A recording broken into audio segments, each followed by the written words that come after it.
Ladies and gentlemen, may I have your attention, please? The show starts in 10, 9, 8, 7, 6, 5,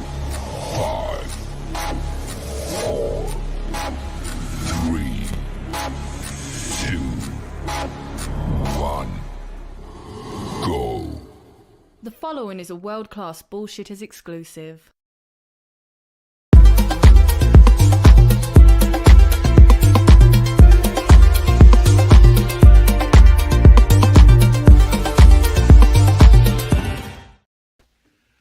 Welcome to World Class Bullshitters, the epitome of pop culture. I'm your host, Jeff Hicks, and with me tonight is the last standing Simone. Big Rig, Nick Utah. It took you a second. Ladies and gentlemen, just remember, when you're out in the woods trying to find a pig's pussy, don't bet your hedges. Yeah, because you're going to lose every time. That's what you do, man. So says the word of Dion Green. And then finally, folks, we're joined by American Ramrod, Kendo Slice. Hi. So, folks, Dion will not be here. I think he might be here a little later, but he had a family thing pop up. It's a sad family thing. So, Dion, we're with you, brother. But, folks, we're gonna have a show. Let's do Dion proud tonight. Let's make him proud. So, you guys ready to have some fun? We're gonna make it the Lena Dunham show. I don't have a Lena. Dude, if it's gonna be a Lena Dunham show, I'm gonna have a button ready for that. We can get that video of Lizzo twerking in the thong playing her flute. I don't want to get taken off YouTube. Listen, I just ate. I don't need that shit. Yeah, that Jimmy John's is going to come back. Remember, folks, you can tweet Nick at Last Standing WCBS all the Lizzo photos and videos and gifts that you want. My Twitter's on the video right now, so enjoy that. Why do you want to torture us, dude? Dion's not here, man. It's not cool. I got to pick on somebody. Yeah. All right. Fair enough. Might as well go after the guy that got me a fucking bottle of hooch and a cigar. Who mailed you a bottle of hooch and cigar? That's true. I'm very proud of this man because Nick messages me the other day and says, "Hey, check your P.O. box. I sent you something." So I'm assuming he meant he just sent it that day. So I'm going about my business, and it's about 15 minutes before kickoff. I've got the kids ready, fired up, and everything like that. And all of a sudden, my phone starts buzzing like crazy. I'm like, what the fuck? So I look. It's the old lady calling me.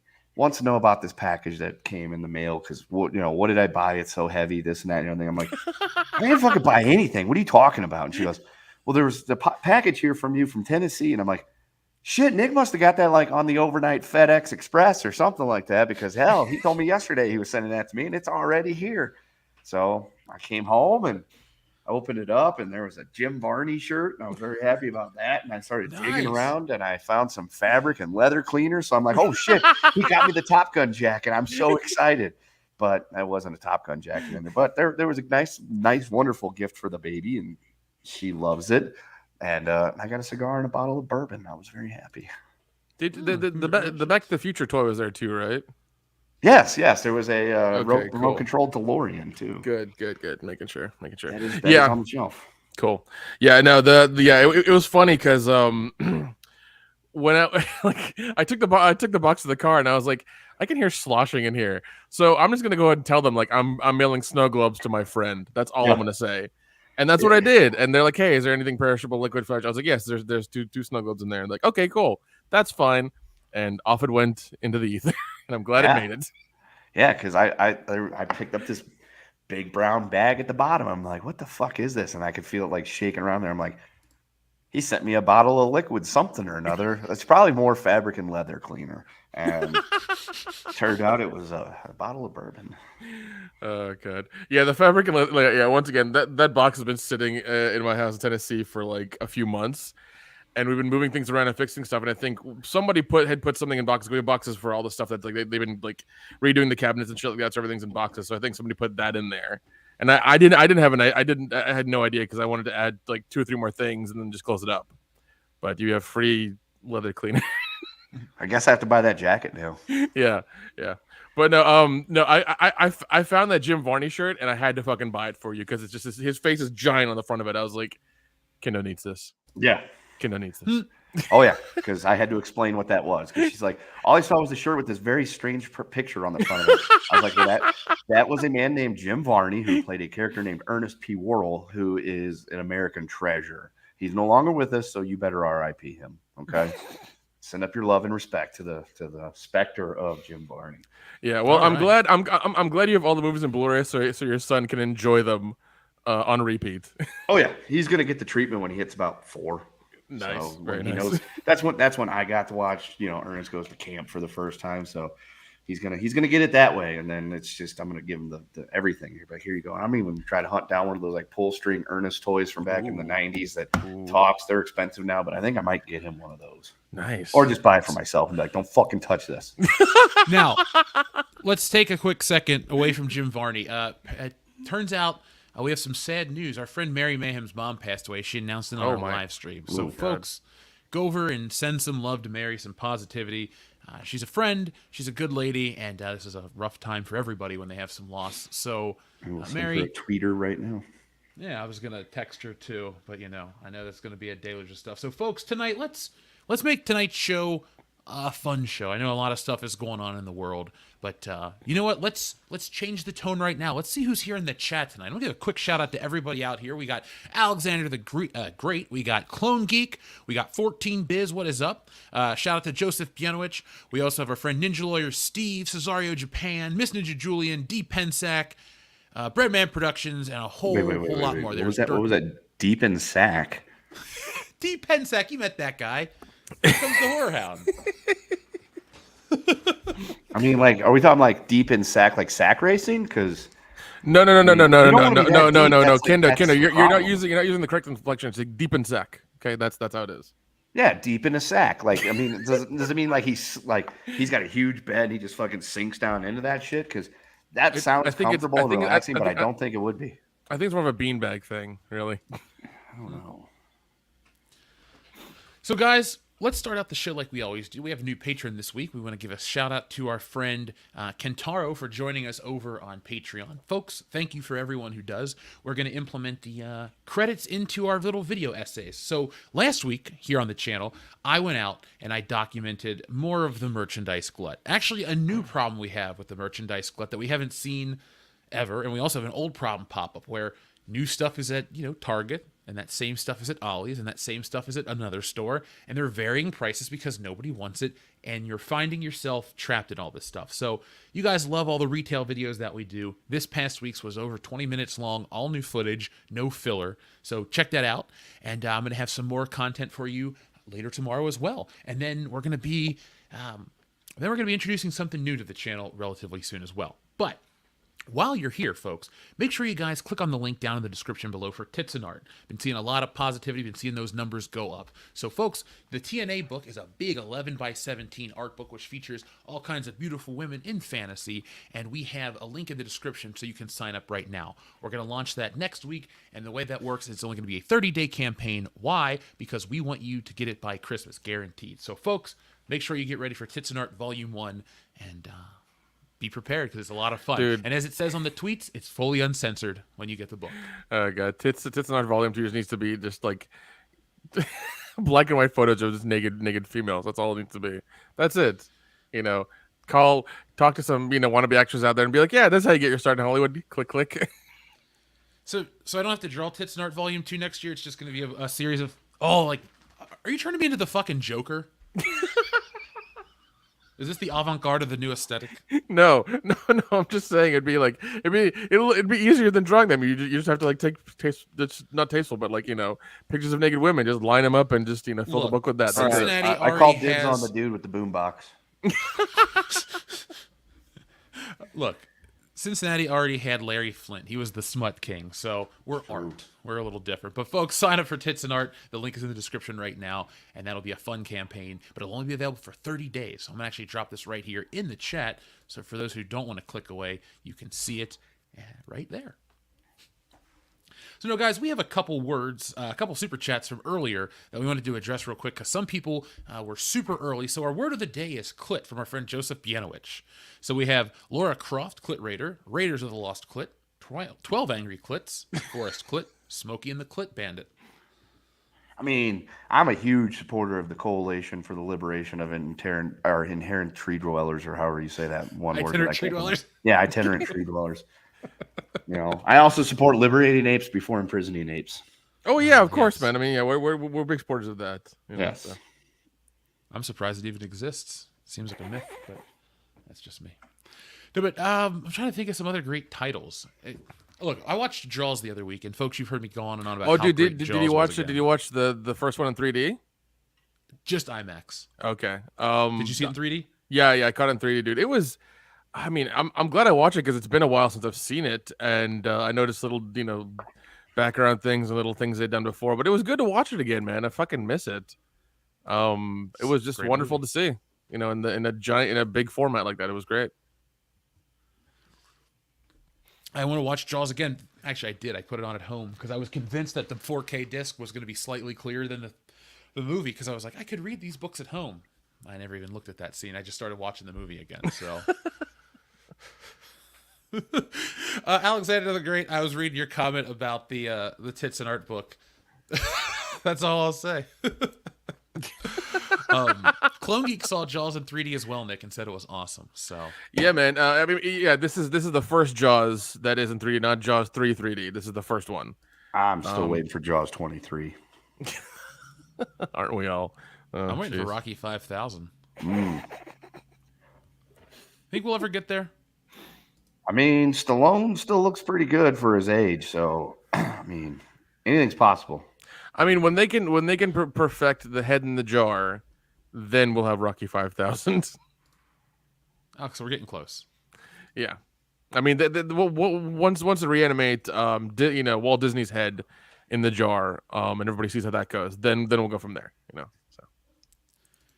Now, folks, while we're at the opening of the show as well, don't forget that we have October coming up. So Schlocktoberfest is going to be a lot of fun. And don't forget that we have our WrestleMania meetup this year, March 30th and the 31st out in LA. And then we'll also be at WrestleMania as a big group on the 1st and the 2nd. So come out, hang out with the channel, the community, get to know people, make some friends. It's going to be a big event. But like we keep telling you, we're telling you super early so everyone can get their accommodations, stuff lined up. Like I said, I'm talking to a bar. We're going to make this the biggest event since Chicago, folks. So join us next year, March 30th and 31st in Los Angeles, and April 1st and 2nd, Los Angeles, for WrestleMania, where we'll be.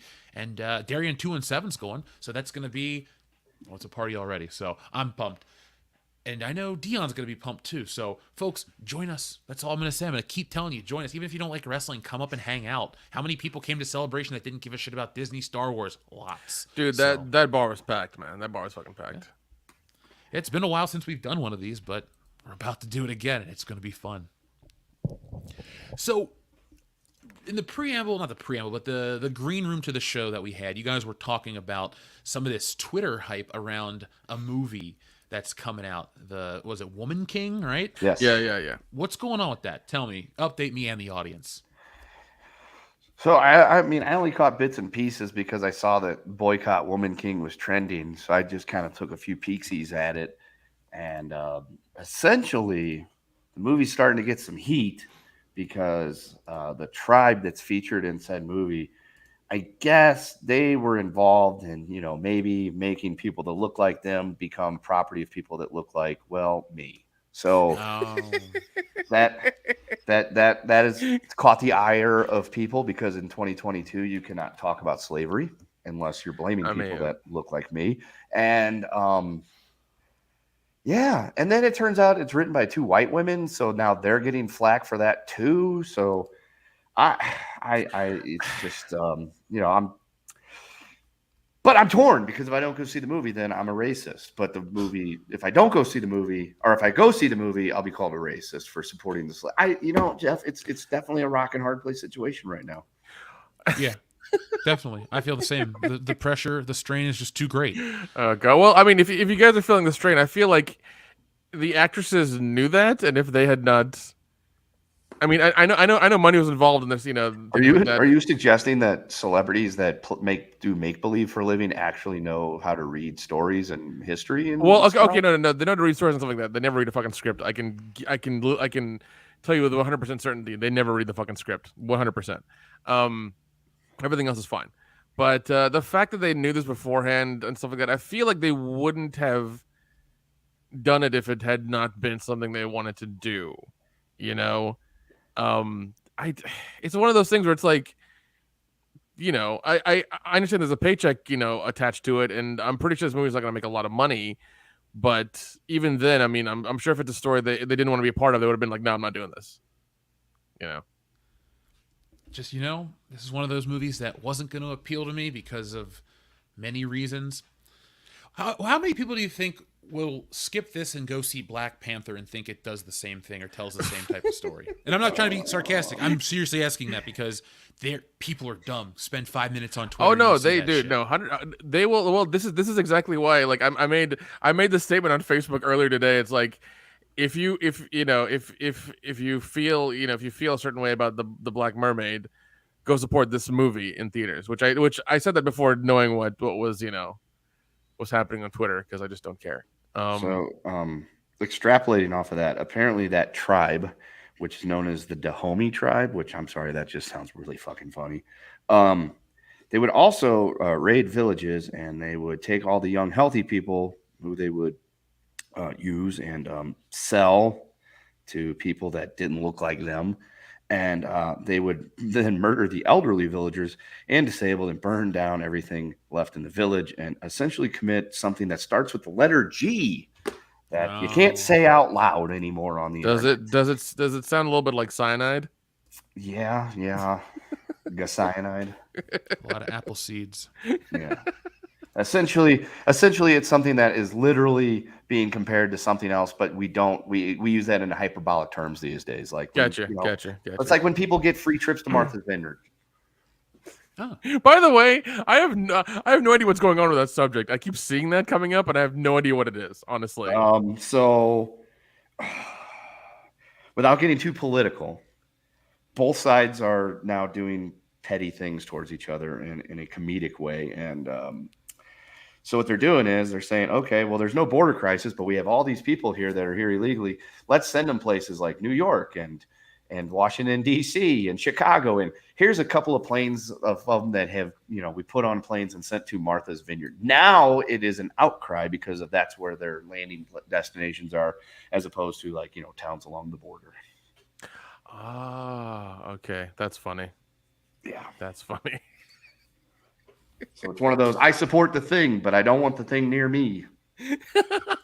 like every modern day white liberal, it's like, yes, they deserve a chance, just not in my neighborhood. Right. It's exactly like that. It's like, I support interracial couples, just not ones that live next door to my house and devalue my property. Yeah, dude. Yeah, I love that shit so much, because it's just kind of like, you know, those people will fucking like march and shit and do all kinds of stuff with everybody, and then when it happens to their neighborhood, there's like,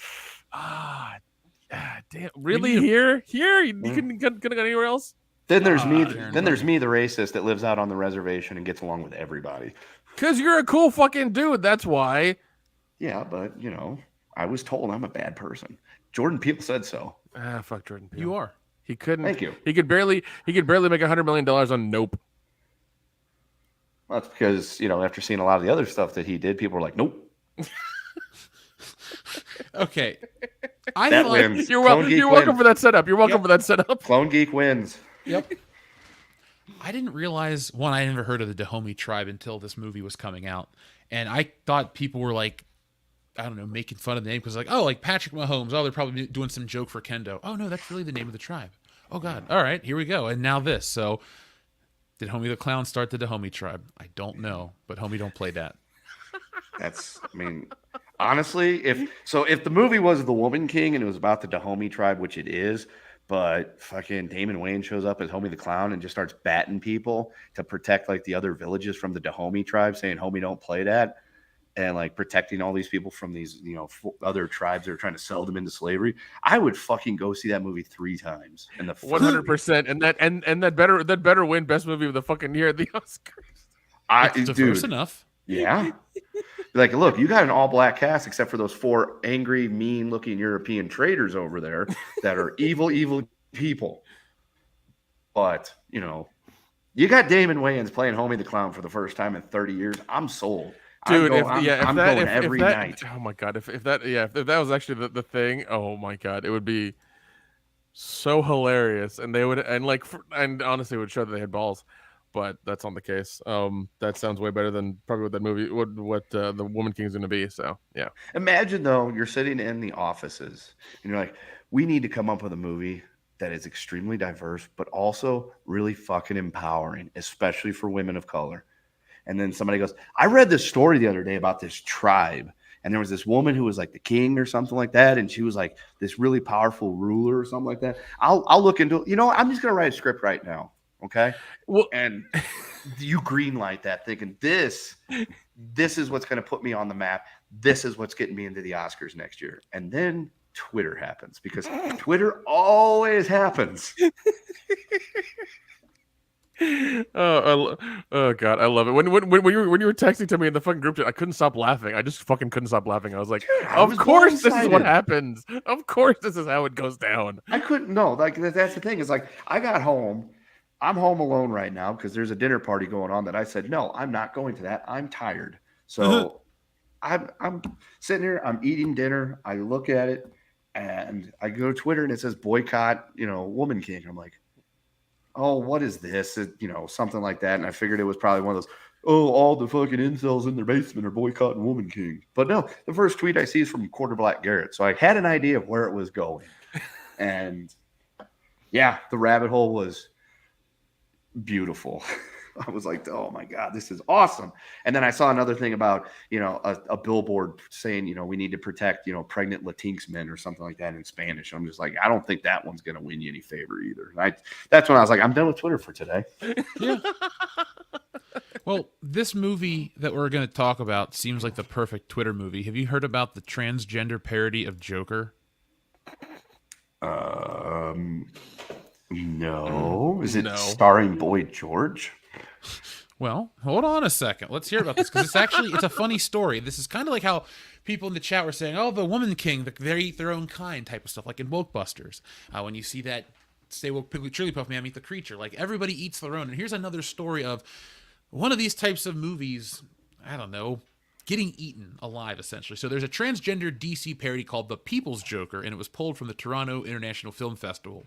A queer coming-of-age fan film about a trans woman working in comedy that reworks the Joker into a parody got yanked from the prestigious International Film Festival in Toronto. Crowdfunded, The People's Joker was withdrawn from the festival over suspected rights issues with DC and Warner Brothers, with an update from the International Film Festival's website where they promised refunds to ticket holders. The filmmaker has withdrawn his film due to rights issues. We apologize for any inconvenience. Current ticket holders will receive an email with information on refunds. So I can't believe this got that far, because this was crowdfunded years ago and nobody really had heard about it. I also feel like this is what they wanted. Like, they got their publicity. They got their 15 minutes. That's what I think this was. I mean, they can, if they want to now, they can go sell, like, they might be able to sell copies or give away copies or do something like that, where they like, oh, for a donation of $5, we'll mail you, a fucking disc or something. They might do that. Yeah, I think this was one of those whole we can't really lose campaign, because one way or another we're going to get publicity. It's either going to be publicity for the wrong reasons that will turn into the right reasons, or vice versa. So that's really all this is. This was one of those, hey, what's something we could do to get our name in the papers? Let's make transgender Joker. Yeah. Well, it worked, but it didn't work. Yeah, I mean, yeah, they're just. I mean, I'm surprised that it got as far as it did into the Canadian International Film Festival, Toronto International Film Festival.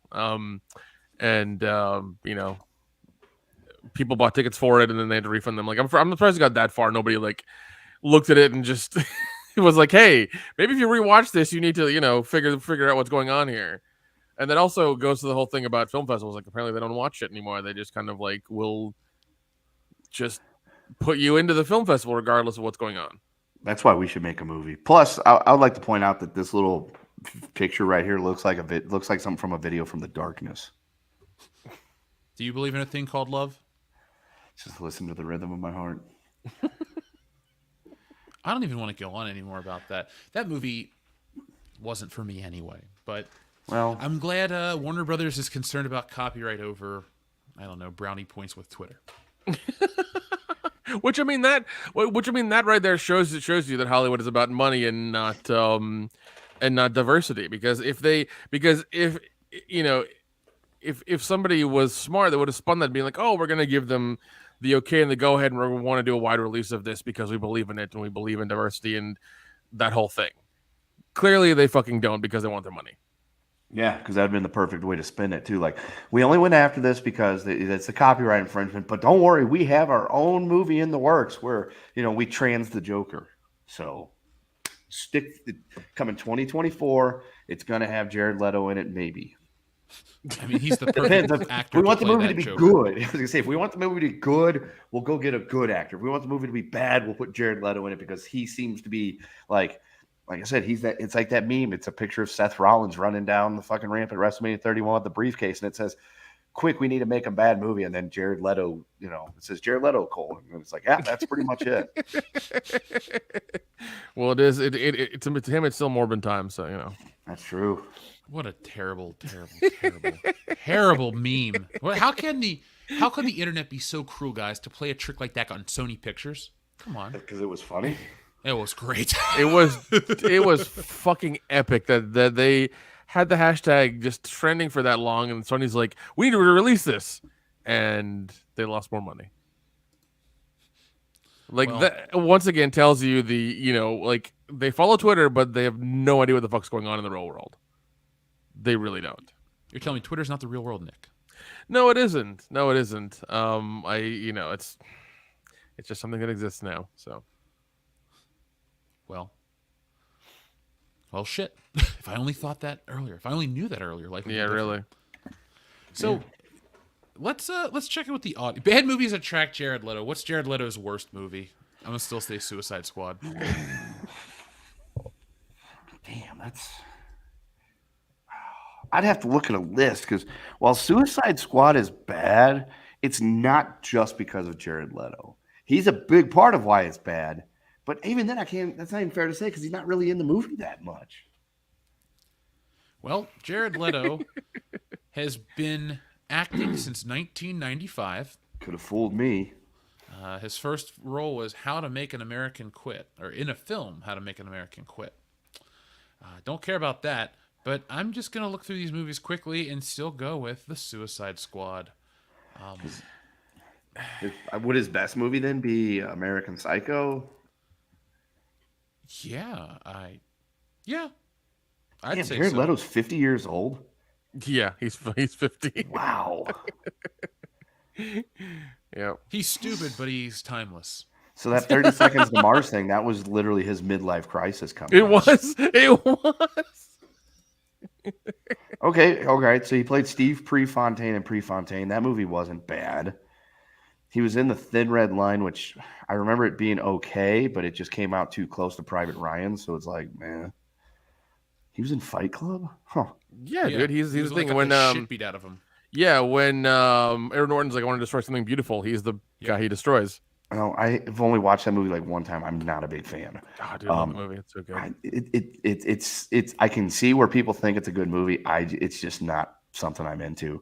See, American Psycho was awesome. Requiem for a Dream was that movie was fucking gave me PTSD. I only watched it once. I'm never gonna watch it again. I was just like, nope, can't do this. It's so much. It is, dude. It is so much of a fucking downer. Like, Nick, you don't like to watch downers all the time? No. Like the ending of Quantum Leap? Oh, that's just mean. That's but why funny. It's coming back. He chose not to. He chose to do good and not go home. Okay. I know. Okay, Suicide Squad would be his worst movie. Thank you. You sure? You sure Justice League is not on there either? Justice League, the Schneider cut is on there, but I would rather watch that than Suicide Squad because at least Same. because I've seen the original Justice League and I don't find it that offensively bad. I don't find it to be good. I find it to be okay. Yeah. So I feel like if you're like gun to your head, you got to watch the Suicide Squad movie, or you got to have to sit through 4 hours of Zack Snyder Batman. Or Justice League. I'm gonna be like, can I at least have beer? Because then I can make it easily the choice. Yeah, man. Cosmic Vader says simple Zach Justice League is the worst. Well, I'm sure there it's wasn't a bad. Tron yet, or Tron 3 yet, but there will be one day. Tran 3 starring the Joker. Oh God. Well, no, they wanted him to be in Tron 3 for a while. Basically, he's going to be the new bad who comes out of the Tron game into the real world and tries to get the Olivia Wilde's character, whatever coach she is. They tried getting that. And that was the premise for the third movie, but it never happened because apparently 3D IMAX or whatever it was at the time was too expensive, and they spent too much on the movie, and it didn't make enough back, and so. Which I mean, sorry, go. Oh, no, I was gonna say I love part 2 because I thought it looked good and it was fucking awesome. I thought it was really, really a really good time, but I don't know. What I was gonna say, this is where we need Dion here to make a stupid bet on what will come out first, Tron 3 or Avatar 3. Well, they just started filming Avatar 4, so he would bet that Tron 3 would come out before Avatar 3.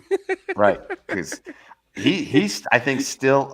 I would like to say he's still in denial about Avatar 2, but I feel like he's in. I think he's like in denial, like the way Custer was. It's like I think we're gonna be okay. I think this is. I don't see that. I think we're gonna come out of this one all right. It's like, yo, you are surrounded and out of ammunition. Well, I love my friend for his dedication. They just re-released Avatar again in theaters. The first one, they put it back out there. I'm assuming it's because Cameron wants to get back into the first place spot for the all-time lifetime, box office. But Yeah, it's his ego. it is. But that's why his ego is going to keep making himself stroke himself to fucking blue meanie and put out Avatar 88. I hated the first Avatar movie. I don't get what it was.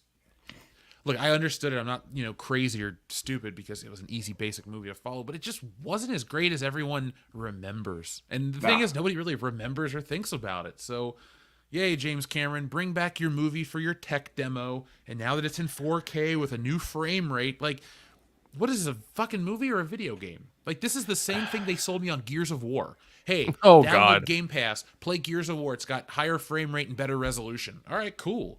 I don't think a movie should be upgraded like that. It's kind of a... Well, and I love, I think, what was it? Didn't Disney make a fucking section of their park out of it or whatever? Like, I think so. yeah, there's a section of a fucking amusement park that's like Avatar themed or something, and it's like you spent millions of dollars, maybe even billions of dollars on this, and you're also like you said, there's no cultural impact for this movie. Like, it happened, it came and it went, and that was it. Titanic had more of a cultural impact than this did.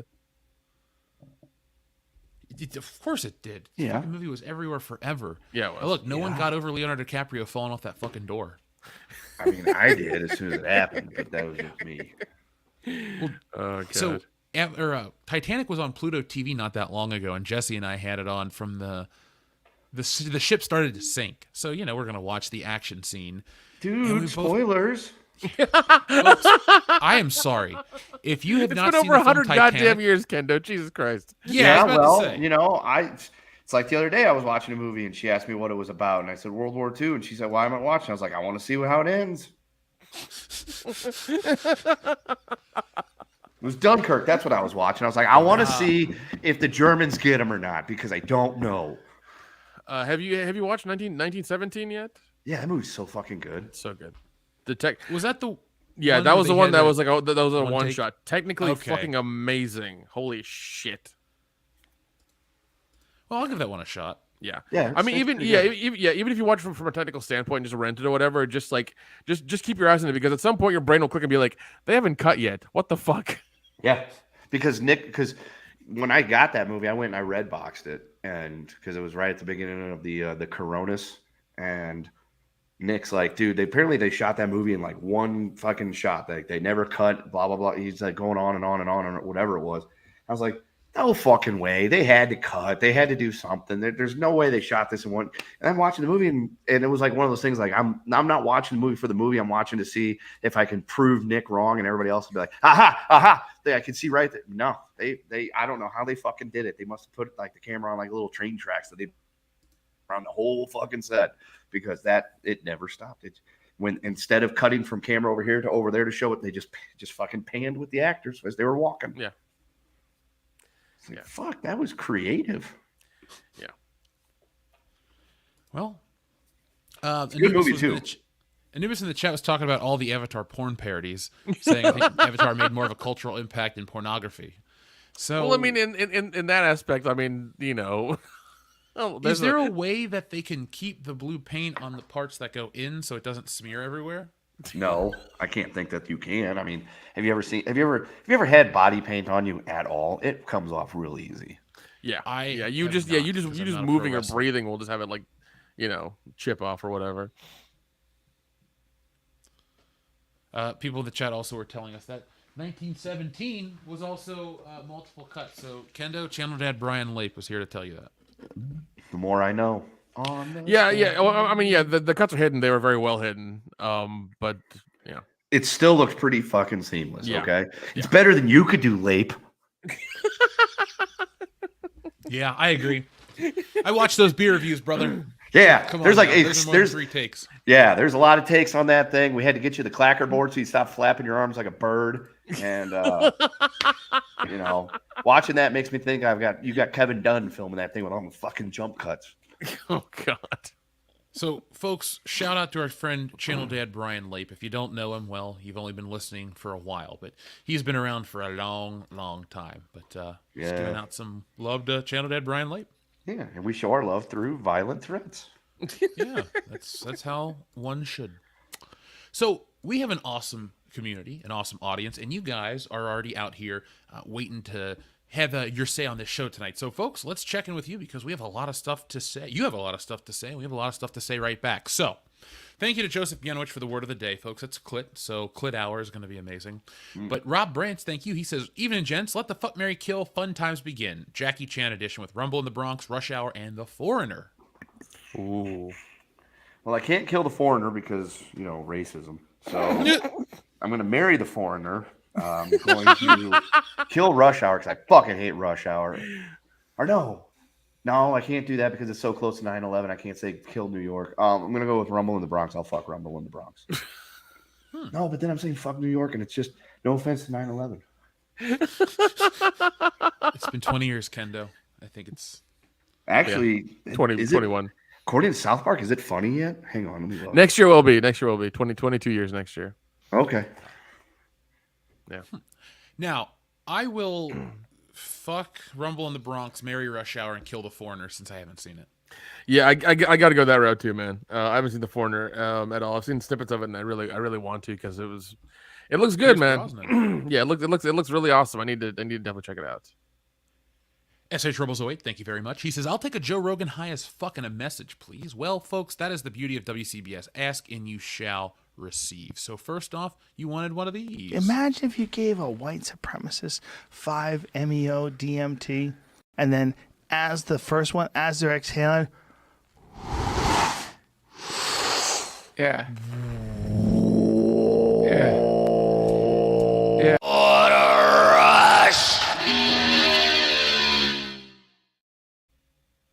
There you go.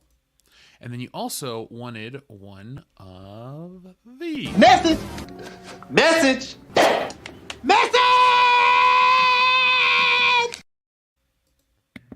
Jeff, I have an update. Yes, sir. According to the South Park 22.3 years rule, 9/11 will officially be funny on December 29th, 2023 at 11:10 p.m. Eastern Standard Time or Eastern Daylight Time. Oh, gee. You said December what? 29th of 2023. All right, so let me look at the calendar real quick. So the end. Okay, so the end of next year. Gotcha. Yeah. So. Oh, that'll be a Saturday. Oh. Well, there we go. We can put on our very own 9/11 is officially funny stream. I think so, but somebody else in the Yeah, multiverse can. let's totally do that. Let's totally do that. That's exactly what I want to do next December. Folks, I'm so excited for Christmas. Let's make fun of terrible things. S.A. Troubles also has another message. Oh, Dion, when are you coming to my house? Oh, yeah, you're in my basement, aren't you? Dion loves pink socks. All right. Well, Dion loves pink socks. Oh man. Xavier to God says the new Saints Row is complete crap. Oh yeah, we could have told you that. We saw that coming from a mile away. Well, guys, they tried to clean up the image, and this is what GTA is about to do next. Yeah.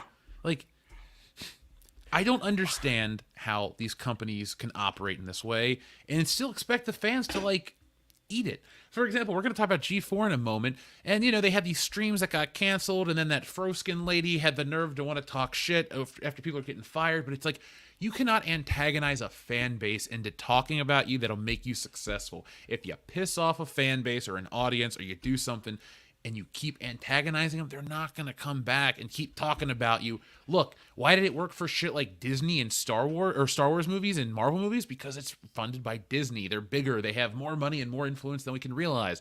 G4 and other places don't. Saints Row, you're not Grand Theft Auto. And Grand Theft Auto, you're not safe either. So this is just... Whoa, hold on. Here's the news. Saints Row physical sales dropped 80% in the UK a week after it launched. Hey guys, we have this game that's really successful because it's overly violent, it's cartoonishly fun, and it's a lot of sex and other things in there. What do we got to do to make this even better? Let's take all that stuff out of there. Brilliant idea. Well, for some more context, it was outsold by games like Horizon Forbidden West, which is 7 months old, or Mario Kart 8 Deluxe, which is 5 years old. Yeah, I own 2 copies of that. Jeez. I mean, And it was... I don't understand. You have this good thing, you have it going. Like, I understand it's violent and and terrible and things like that, but it's a fucking video game. Yep. It's like it's like, oh, we're gonna take a bloody 80s action movie and take out all the blood. It's like, why the fuck would you do that? Yeah. Why would you? What's the point of that? Why are you sanitizing this bullshit? This makes no sense. We've remade Rambo 2. But it's PG. Yeah, exactly. It's like, wait, what? Why? Oh. Or what is it? Band of Brothers, but no blood. Yeah. That's the future. That's the version we should all watch, guys, because it's safer and more sanitized. Yeah. Kids can watch it. Yeah. Once again, this is why we're advocates for physical media, because they can't change it what you've already bought. Now, Ninja Lawyer Steve said, I just sent some wanker posters. Also, thanks for the Wokebusters pin. Well, Ninja Lawyer Steve and everyone else who backed Wokebusters, thank you very much. I sent out the pins, and it was an extra little bonus. So, for the delay, I got you a postcard printed up with the Stay Woke Triggly Ma'am and a Wokebusters pin that you can wear yourself. And if you got a shirt or slime, that stuff was also sent as well. So, Miss Ninja Julian's been rocking his Wokebusters shirt. I saw him post that in the WCBS group chat. I've seen many people tag us on Twitter with the pins. So, thank you very much to everyone who backed the project, and thank you to everybody who is excited and continue to be excited about it. We will have more updates very soon, and just be on the lookout. Watchman of Yah says, Jeff, hit us with a yo she bitch, please. Well, sure. Just give me a second, and we can do that. Yeah, Evil Dead. Evil Dead 2. Sorry, Army of Darkness. Best movie of 90... What? Is it 91 or 93? Either year. It's great.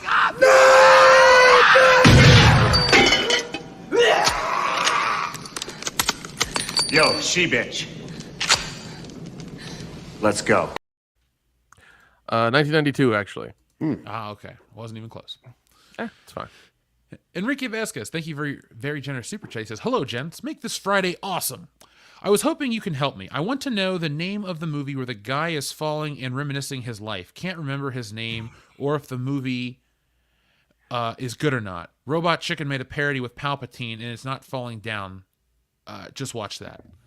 So it's a guy who's like... Was it from The Goods when Will Ferrell is dressed like Abraham Lincoln and jumps out of the plane, but instead of the parachute, he's got a backpack full of sex toys or something? That's a great scene. It is. He's gonna use the dildo to bounce. Yeah, he was using it to bounce. Dude, I The forgot about Goods- that. I saw that movie in theaters. That movie's fucking awesome. It is. Oh, jeez. God, it's basically Jeremy Piven who got out of fucking PSU, and that's what he did. He didn't get a real job after college. He's been like just hustling the whole time.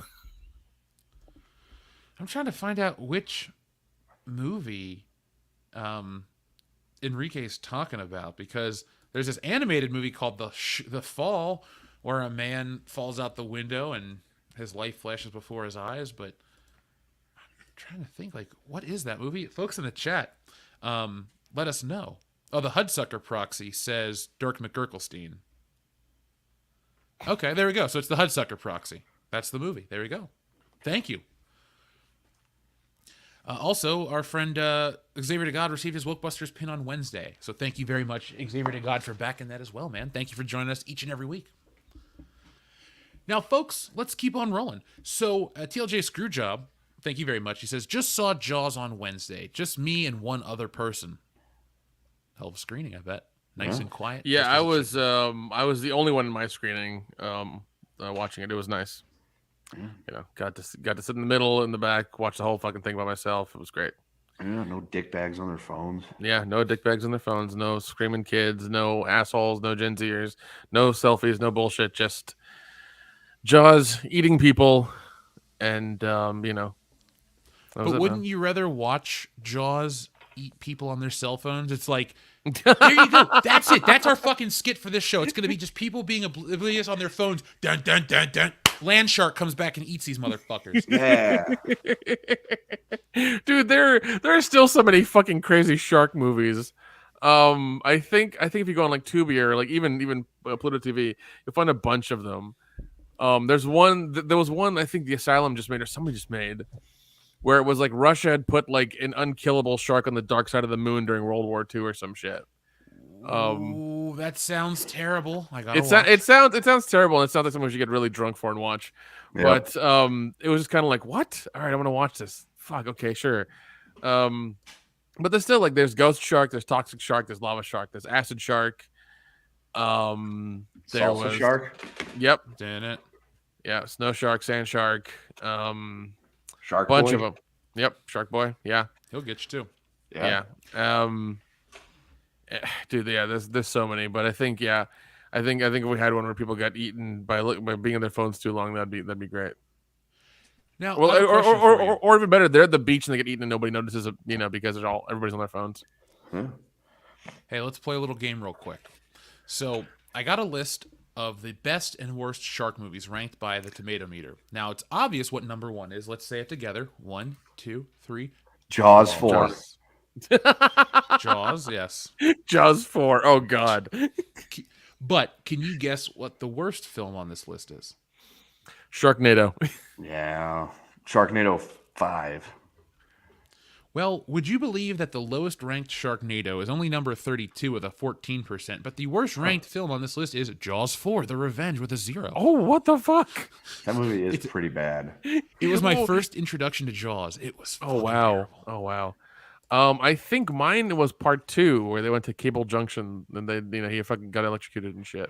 Is part 4 the one that starts with like them flying on an airplane over the ocean or whatever, or something like that? Or is that Jaws 3? I think that's 4. Because that's the first one I ever saw. that's Because hard the to third tell. one's at the amusement park. Or Yes, at yes. SeaWorld. And the second Yeah. one is still on the fucking island with Chief Brody. That Yeah, one ends where and the the- shark and- eats an electrical line and then like fries. Oh essentially. yeah. It was fucking awesome. The fourth one is like is about the mom and like the older son, and I think she gets like a psychic vision about like the shark coming back from there, and she travels down to her son who's like in the Caribbean, like who's a biologist now or something, and it chases him down. Like the shark's trying to kill their whole family. That's the fucking premise. And Michael hell of a Caine shows movie. up for some reason, and he might be a drug dealer. He might not be. We don't know. Well, have you ever heard the story about Michael Caine? How he was at the Oscars? He missed the Oscars where he was supposed to get an award because he was busy filming Jaws 4: The Revenge. No, I didn't hear that. Yeah, he's not too angry though because every time the movie comes up, he's like, "Well, I like the house the movie bought me, so Hey, man, that's entirely fine. yeah." Jeez. Cesario Japan says, since Dion isn't here, a button that he would like that doesn't have a horse or Buffalo Jeff. You know what? Fine, we'll pick a great button Dion would like. You know, we're going to give you 2 buttons Dion would like. First off, one of these. Just because I like that one a lot. And this is one for Dion because he's not here.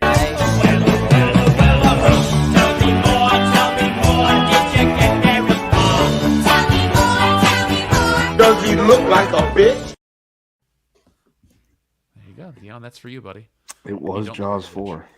Oh, was it really? That was the first Jaws movie I watched. Oh my god, I'm so sorry. It's so dumb, dude. Oh man, I don't know. 3 was fun to watch, but it was also painful because not having the 3D glasses for the 3D scenes was just weird. Also, Dennis Quaid is just Dennis Quaid. It was so fucking weird. Can you guys guess what the budget for Jaws: The Revenge was? $80 million. $40 million. Folks in the chat, you have 3, 2, 1.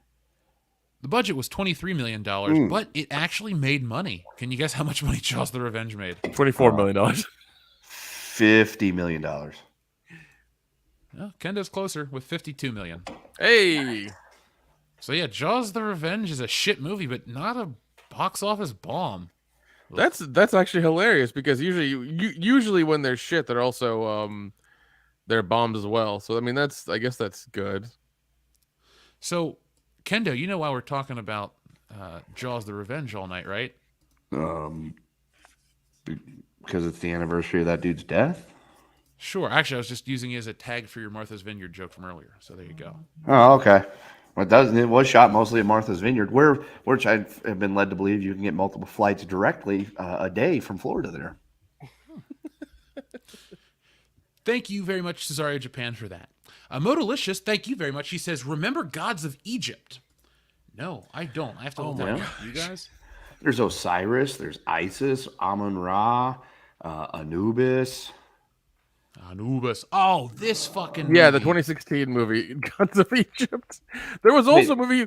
There was also a movie called what was it? The Wall or whatever like that with Matt Damon, which was the Great Wall of China, and he was supposed to be Chinese, fighting dragons and stuff. That was another. Wait, they actually made a movie about the gods of Egypt? I thought he was just asking if we knew who. No, it is. No, it's called Gods of Egypt. I remember this being like a big thing for like half a second. Yep. And everyone's just like, "Huh, they're, this is weird, but okay." Okay. Yeah. Moving on. I wish I knew the words to King Tut because it's a good song.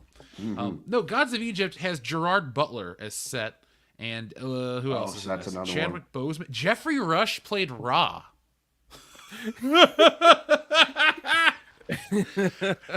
I feel like the Gods of Egypt were better represented in the fucking Mummy movies than that one. So, yeah, but Jeffrey fucking Rush, man, that's I know. Barbosa himself. I know. Why would you make a movie about the gods of Egypt? Like, what's the idea? Like, you're just gonna have him sitting around playing parlor games, and Anubis just shows up after guarding a cemetery for a while. He's like, "Hey guys, I got the party started. Let's go." Fucking dig Osiris up out of the Nile. Let's go. Set in an alternative ancient Egypt where the gods live among mortals, King Osiris is killed by his jealous brother Set during the coronation of Osiris' son Horus. Set then defeats Horus and takes his eyes, proclaiming himself the new king and commanding mankind to pay riches to pass into the afterlife. That's basically what they believed anyways. That's why the kings were buried with gold and stuff. So yeah, I mean, it doesn't sound completely unlike mythology of ancient Egypt, although I'm not brushed up on it. Although I do think Anubis looks cool. Yeah. So people in the chat say it's not good, it's not bad, it's good to watch when bored. Hollywood in a nutshell. I don't think we were going to watch the Gods of Egypt anytime soon. Dirk McGiggertstein, what was it? Gods of Egypt, puny gods when compared to SG-1's P90. That's true. I do love me some SG-1. I need to get into that show. I need the time for it. Yeah, I mean, I love the movie. The movie is still good to this day. I fucking love it. The show was a lot of fun. It did get a little weird towards the end there, but it was fine. Atlantis was just action packed to all 5 seasons. It was great. Melon Husk, you joke, but there is an Ernest Goes to Africa movie. There is. There is.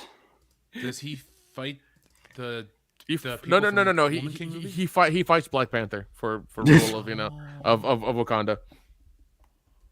Oh. Yeah. Well, continuing on, folks, thank you very much. Our friend Modalisha says, "Oh yeah, the Dahomey tribe. They wanted the slave trade to keep going. Way to screw that up." Well, we'll see if the historical inaccuracies of the Woman King will piss enough people off, or still make enough money to make more stuff like this. Who knows? I don't know, man. I guess people are just mad all around, so whatever. I'm fucking angry all the time. There you go. There's my outrage for today. I'm pissed. Can't be. So Jack White, thank you very much. He says, Jeff, I just sent you an email with a link to an article about an interesting and amusing One Piece collectible. Would love to see you guys react to it tonight. Well, Kendo, if you could forward that email to me from Jack White, I would love to react to that. Thank you very much, Jack, for your generosity. Watchman of Yaw says, damn, no Dion? Now how are we going to get our She-Hulk update this week? LOL, how do you guys feel about the remaster of GoldenEye? Bond button? We're going to get a Bond button. Don't worry. We've been waiting for the remaster of GoldenEye for a while now. Yeah. Yeah. So do you guys have you heard the official word on it? No, what's the word in the street, Jeff? Okay, so it's coming out for 2 consoles. So the Xbox Series X and the Nintendo Switch, they're both going to get GoldenEye. Now, on the Nintendo Switch, it's going to be an up-resed version of the N64 game, so it'll look the same. But it will feature online multiplayer. Now, the Xbox version, which hasn't been seen yet, neither has the Nintendo version technically, but the Xbox version will be remastered graphics, 4K visuals, better frame rate, new controls, but it's only like local multiplayer. What? Yeah. So GoldenEye. So wait, hold on. So to get online multiplayer, we need to have it on Switch. Yes, because that's Nintendo. Remember, all of GoldenEye was supposed to get a remaster, remake, re-release, all this shit decades ago. Nintendo is the reason why they held it up. So this is probably their one caveat. How we can get the game is they have to have some exclusive version. All right, fine. I'll pull out my. I'd rather have the Nintendo version. I'd rather have the Nintendo version anyway, because look, I'm all for like upscaling things and making it look nice and everything like that, but it kind of takes away the the nostalgic factor. Like it sort of turns it into a different game than it was, especially with like the new buttons, and I'm sure there'll be other new features and everything like that. It's kind of like when they took Perfect Dark and they remastered it for Xbox 360. It just wasn't the same. I mean, it was the same game, but it just, I don't know, it had a different feel. It did. I have it currently on the Xbox, and look, I'm too much of a GoldenEye fan to let certain things make me too angry, because also at the end of the day, I have both the Nintendo and the Xbox, so I'm going to get that full experience, but I don't like that it's broken up or broken apart. It should kind of be the same features across the same games, but I also do like the remaster. I want to see what GoldenEye looks like in, whatever a 2022 remake of GoldenEye looks like. I'm on board for, because I like some of these game remakes.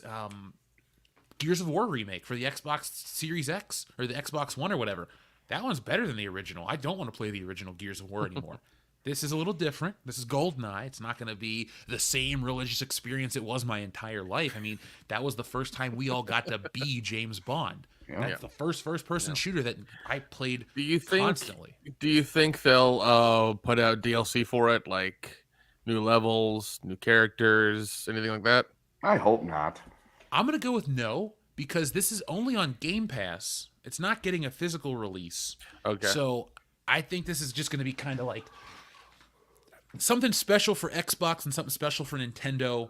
And it's like, It's like an exclusive, but it's not. It's an exclusive version. And then if you're a PlayStation fan, nobody cares about PlayStation anymore. Yeah, you're fucked.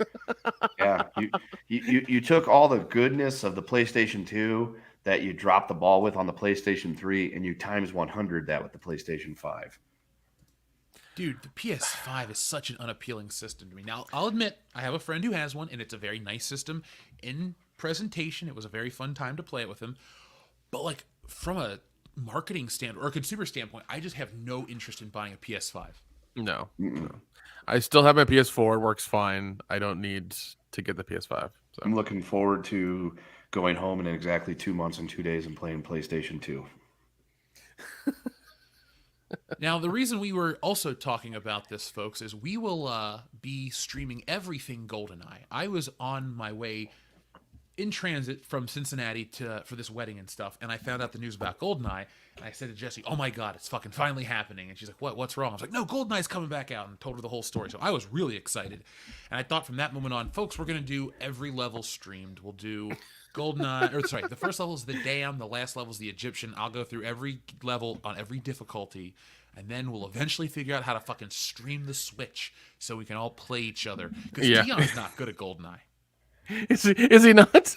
No. Dion is not good at Nintendo games prior to him knowing Hillary, because he didn't grow up with any Nintendo. He had PlayStation and PlayStation 2 and PlayStation 3. And so he missed out on a lot of these games. So it'll be fun because he's played GoldenEye, but he's not me at GoldenEye. So it'll be fun to see how he hangs. Yeah, man, it'll be fun. I wonder if you can still put in the codes and stuff and do all the crazy shit. I would hope so. I'm guessing on the Nintendo one, you'll be able to. It'll be a 1-to-1 everything.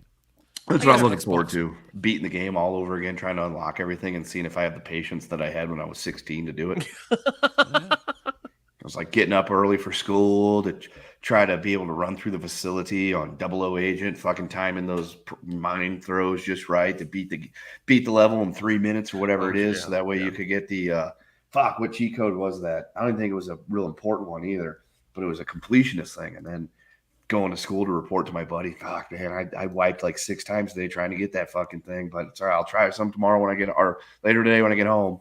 Because, I was like pre on the internet and on smartphone days all day type thing. So you had to wait till the next day to go and see him because I didn't call people on the phone. I fucking hate talking on the phone then. I do now too.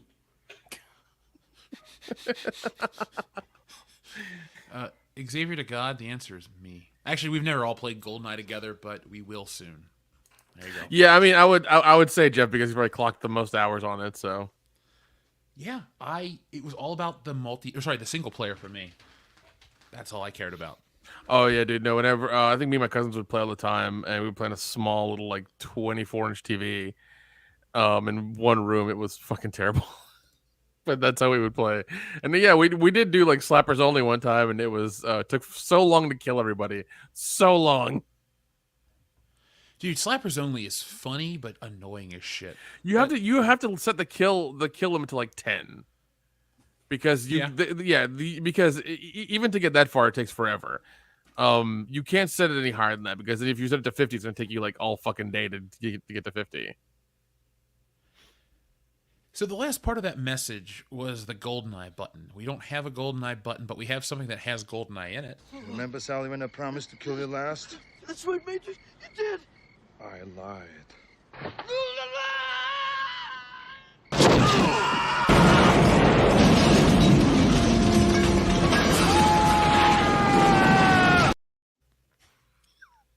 He did. Yeah. He's gone. He's no more. He ceases to be. Oh well, we hardly knew ye, Alec Trevelyan. Modalicious, thank you very much. He says, Hollywood is too stupid to Google. The women had to become warriors because the men in the tribe died being awful slavers to the Brits. The Brits tried to stop. Oh. Well, Modalicious, you know more of the history than I do, because... Yeah, because I'm really sure somebody in the room that Kenda was talking about was like, they probably just read the fucking wiki beginning and then it was like, yeah, we'll make a movie out of this. It's awesome. It'll be great. And that's what happened. Yeah.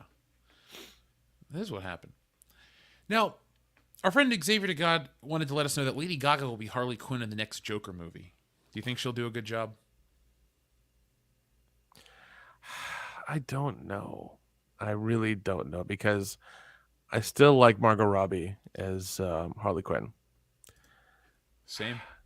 Well, and also they're saying that part 2 is going to be a musical version as well, which That'll sell tickets.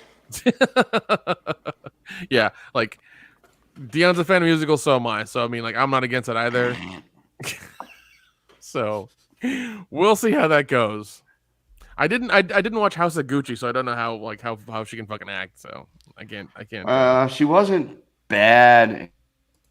American Horror Story, The Hotel. That season was just kind of meh. Okay. Well, I mean, and American Horror Story in itself was very meh. Because even I watched, what was it, 1984 or some shit like that. And it was good halfway through, and then shit hit the fan and their rules changed. Like, all of a sudden. They do that every fucking season where, like, they'll establish rules for what's going on with the ghosts or what's going on with, like, the killer or something like that. And then all of a sudden, it goes off the rails. It doesn't make sense anymore. First couple seasons were really good. Like that, the murder house thing, that was good. I really liked that. That song that the kid whistles that turned out to be the school shooter still fucking creeps me out, and I don't get creeped out very much. But the Asylum one was really good. The Freak Show one was okay. Just seemed like they were trying to do way too much with it. And then was it the one with the Coven of Witches that had Precious in it? Yeah. That I'm just like, yo, this is one of these things that's not like the other situations where you got all these good looking, fit looking chicks and you. Precious was Lizzo before Lizzo was Lizzo. Yeah, but like, what did that actress act? Like, Lizzo can play the flute, right? And rap and all that stuff? Maybe. I mean, it depends on what your definition of playing the flute and rapping is. I know a lot of people that try. There's a lot of people out there that try to be rapists that try to give you their mixtapes, and there's. Dude, it's really right now, and I have listen. no idea That happens in Atlanta all the time. Where I've been like, I've parked my car and I'm walking into fucking Kroger's, and some dude's like, "Yo, man, here's a mixtape." Thanks, man. Good luck to you. I'll listen to this later. Yeah, I had that happen to me 12 years ago when I was in Chicago for my buddy Lunchbox's wedding. We were coming out of the Goose Island tap room thing, and there was like 3 dudes trying to give us mixtapes. Nowadays, they'd probably just shoot us. Oh well. Yeah, man, it's crazy. So, folks, we're gonna read 2 more, and then we're gonna get to, actually a few more, and then we're gonna get right back because we want to talk about this canceled Star Wars movie. At least I want to say I told you so real quick. So, Bomb Shoes, thank you very much. Says Tron 2 was the best. Sorry, Tron 2 was best on cough syrup, so you can see the sound. Oh man, it was. I enjoyed the shit out of that movie. I love that Daft Punk did the soundtrack. I thought it was awesome. The look was good. I liked the epicness of it. The story was good. I liked that people came back. I wish we had gotten a 3, like at least 3 years later, 2 years later, something like that. But that didn't happen. We did get the show on Disney Plus, which was I enjoyed, even though it was like 1 season long. But yeah, man, it was fun. It was really good. It was a really good movie. Yeah, I liked it. It sucks that it was a flop. Well, it wasn't a flop. I thought, wasn't it John Carter of Mars or the Lone Ranger being a flop is what killed Tron 3 from happening? Yeah, well, I've heard various things. Either it was that, or either that sucked the budget out, or it was just that it didn't make enough money over the budget that they wanted. Like it was under their projections and they weren't happy with it or something like that. So. Well, it was never meant to be. It's a Disney movie. I'm not too heartbroken. Yeah, that's true. But I do love me some Tron. Xavier to God, thank you very much. Fuck, Marry, Kill movie franchises: Underworld, Alien, and Resident Evil, but without Welcome to Raccoon City and the Netflix show. Well, that's easy. You got to marry Alien. You have to, because the first couple are just amazing films, and you can tolerate what comes after that. 3 is okay. 4 is fun, I would say. It's odd, but it's fun. 3 is like the only kind of like one I would probably kick to the curb in that franchise. Yeah. And then I don't know, man. Resident Evil, to me, Underworld and Resident Evil are the same movie. One deals with zombies and a virus, and the other one has fucking vampires. So it's like, Oh, fuck Underworld and kill Resident Evil because I got to go to a screening of the original Underworld movie, and me and this chick fucking played, hide the stinky fingers. So we'll call that. Let's go with that. Resident Evil because I at least have a pleasant memory of seeing that first movie. Oh my god. Well, that's what makes. That's why I enjoy the first Sin City so much. Yeah, definitely. Let's see. Definitely going to, once again, marry Alien. Probably fuck Underworld and kill Resident Evil because at least Kid Beckinsale has tits. So. Yep. I will just say because the Resident Evil movies really suck worse than the Underworld movies, but I agree with that ranking as well. Our friend John Thomas says, 1917 is an excellent movie. Kendo, did you watch They Shall Not Grow Old? I saw a trailer for the Joker movie, and it was bad. I have not seen that yet. I've been wanting to watch that because World War I is my favorite thing in history to learn about.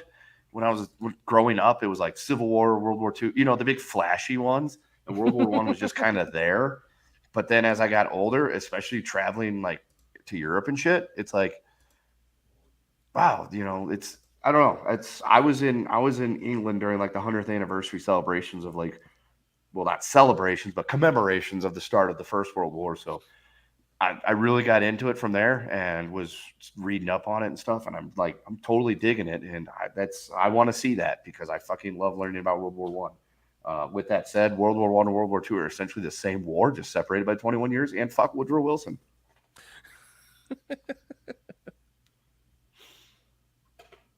Well, that's a good historical angle to have, man. Deeper than mine. Now, we'll check. I say Xavier to God. Thank you very much. He said he received his Wokebusters pin. We read that one already. Xavier to God has one more. He says, "Fuck, Mary, kill Batman, Arkham Asylum, City, and Origins." Again, that's easy for me because I will marry City, fuck Asylum, and kill Origins. I have not played those games. What games were they? The Batman Arkham games. Oh, okay. So we talking about Asylum, City, and the third one? Origins, not Night. Oh, okay. So then I'm going to kill Origins, fuck Asylum, and marry City. Yeah, it's a good one. And They Shall Not Grow Old is on HBO Max. So holy shit, they've taken all the archive footage and fucking colorized it? Yeah. Good God. Yeah, well, there's this really good documentary that they did for American Heroes channel 10 years ago where they got, because that was back during, okay, so you remember 10, 12, 13 years ago when the found footage of World War II and shit was a huge deal, and they colorized it and they put it in HD and they put it on the History Channel so you actually could watch something about history, not, hey, I'm a fat fucker, come to my pawn shop. Yeah. So that got really big, and then they found a bunch of World War I shit and they cleaned that up and did as much. And there was a 5-part thing called Apocalypse World War I. And that was really fucking good. And that's what really helped get me into learning more about World War I. It's because you can learn about the big flashy shit as much as possible. But at the end of the day, it's the most important thing that probably happened that led to all the bad shit that ended up happening was how World War I ended. So I could go into a whole history lesson about how Woodrow Wilson really fucked over the 20th century and today as we know it, and is pretty much the cause of every bad thing that's happened in the last 100-something years. But I am not going to do that on today's podcast. But seriously, fuck you, Woodrow Wilson. I hope you're rotting in hell. Folks, come back next week to hear what other United States president Kendo has a vendetta with. Here's a hint. He's been dead for a long time. Really, it's just Wilson. It's really just Woodrow Wilson. Oh my gosh. Not a big fan of Lyndon Baines Johnson either. He did some positive things, but that whole Vietnam fiasco, I will never forgive that fucking stupid ass for that. But Woodrow Wilson, my friend, I would love to spit on your grave. Well, we will see if Kendo does that next week. Now, folks, we are going to get to our topic in just a moment, but we have one more from our good friend Jack White. Thank you for your very generous super chat, Jack. He says, I listened to Aviva Barnes' live stream last week, maybe the week before. Long story short, Barnes talked about a group of pension funds and investors who are planning to sue ESG companies, some potential good news for the future. Yeah, I think I had heard something about that, Jack. I actually checked out that channel as well. Been looking at some quite a few channels, actually. been enjoying YouTube content again, to say the least. And here I took a screenshot of somebody I was watching the other day. Who was it? I was checking out. Well, I don't know if I want to give shout outs to everybody, but I was watching a couple channels and I was enjoying what I saw. So I'm gonna see if we'll do some collabs in the future and get those rolling. But I'll look more into that, Jack, as well, because you always want good news for the future, because every week we have to talk about something that's bad or terrible. So a win's a win. We can take it. What was it? I heard recently this week there's a horror movie called The Terrifier 2 that was an independent horror movie to start with, I think, and now it's in 700. It's going to be in 700 theaters next month, and it's an unrated movie. Yeah. We'll have to check. Do you want to watch it? I mean, I've seen the first one, and it's it's a good time, and I've met the director's he did an Indiegogo for part 2, and he's been at conventions and things like that. I've talked to the guy; he's really cool. But it's one of those things where it's like we're getting an unrated horror movie in October that's going to be mass released. It's odd to hear that. It really is, especially this day and age. It's very odd to hear that. The fact that everything wants to be sanitized and PG, literally. And nobody wants any sort of violence or actions or outcries or anything like that. It's weird to see that that's happening, but it's also good. It's it's a little light at the end of the tunnel that things are happening. People are people are using their voices and their wallets to kind of tell Hollywood what they want, and it's happening. So that's good. Jack White, thank you very much for this other super chat. He says the email says, under subject, interesting and amusing One Piece collectible, by the way. Well, Jack, I actually had that like pulled 20 up minutes ago. Did you guys do me a favor? What is the longest book you've ever read? Tell me that. Humor me for a minute. Can you guess what the longest book you've ever read is, Kendo? Oh, it's easy. It's the Rise and Fall of the Third Reich. It's like 1,500 pages or something like that. Nick, what about you? Carrie? All right. Yeah, Carrie. I think I read the dictionary once, but there is this manga called One Piece, and now it has this all-in-one edition. Guys, this book has 21,540 pages. Jesus. It's a fucking tome and a half. It's the first 102 volumes, and it's only limited to 50 print runs worldwide. Or what the fuck? 50 worldwide. Oh my god. You can have it, because I don't have time for a 21,000 page. Dude, I don't even have time for like a 20-page book anymore. I'm busy as shit. I remember the old days. Remember the old days when like Kendo can take care of it because he's got all the time in the world? I miss that. Yeah. I really do. Do you really, though? Do you really? Yeah, I think I do. Because I don't have any time for shit anymore. Like I was saying, today was the first time in over a week I got home before 6:30. I didn't know what to do with myself. Oh my god. But Jack, you've been very generous in sending us One Piece. When I get back to the office, I'll show you a picture on the show where I have the One Piece books all lined up next to the desk. I've been slowly looking through stuff. It's taken me that long to move.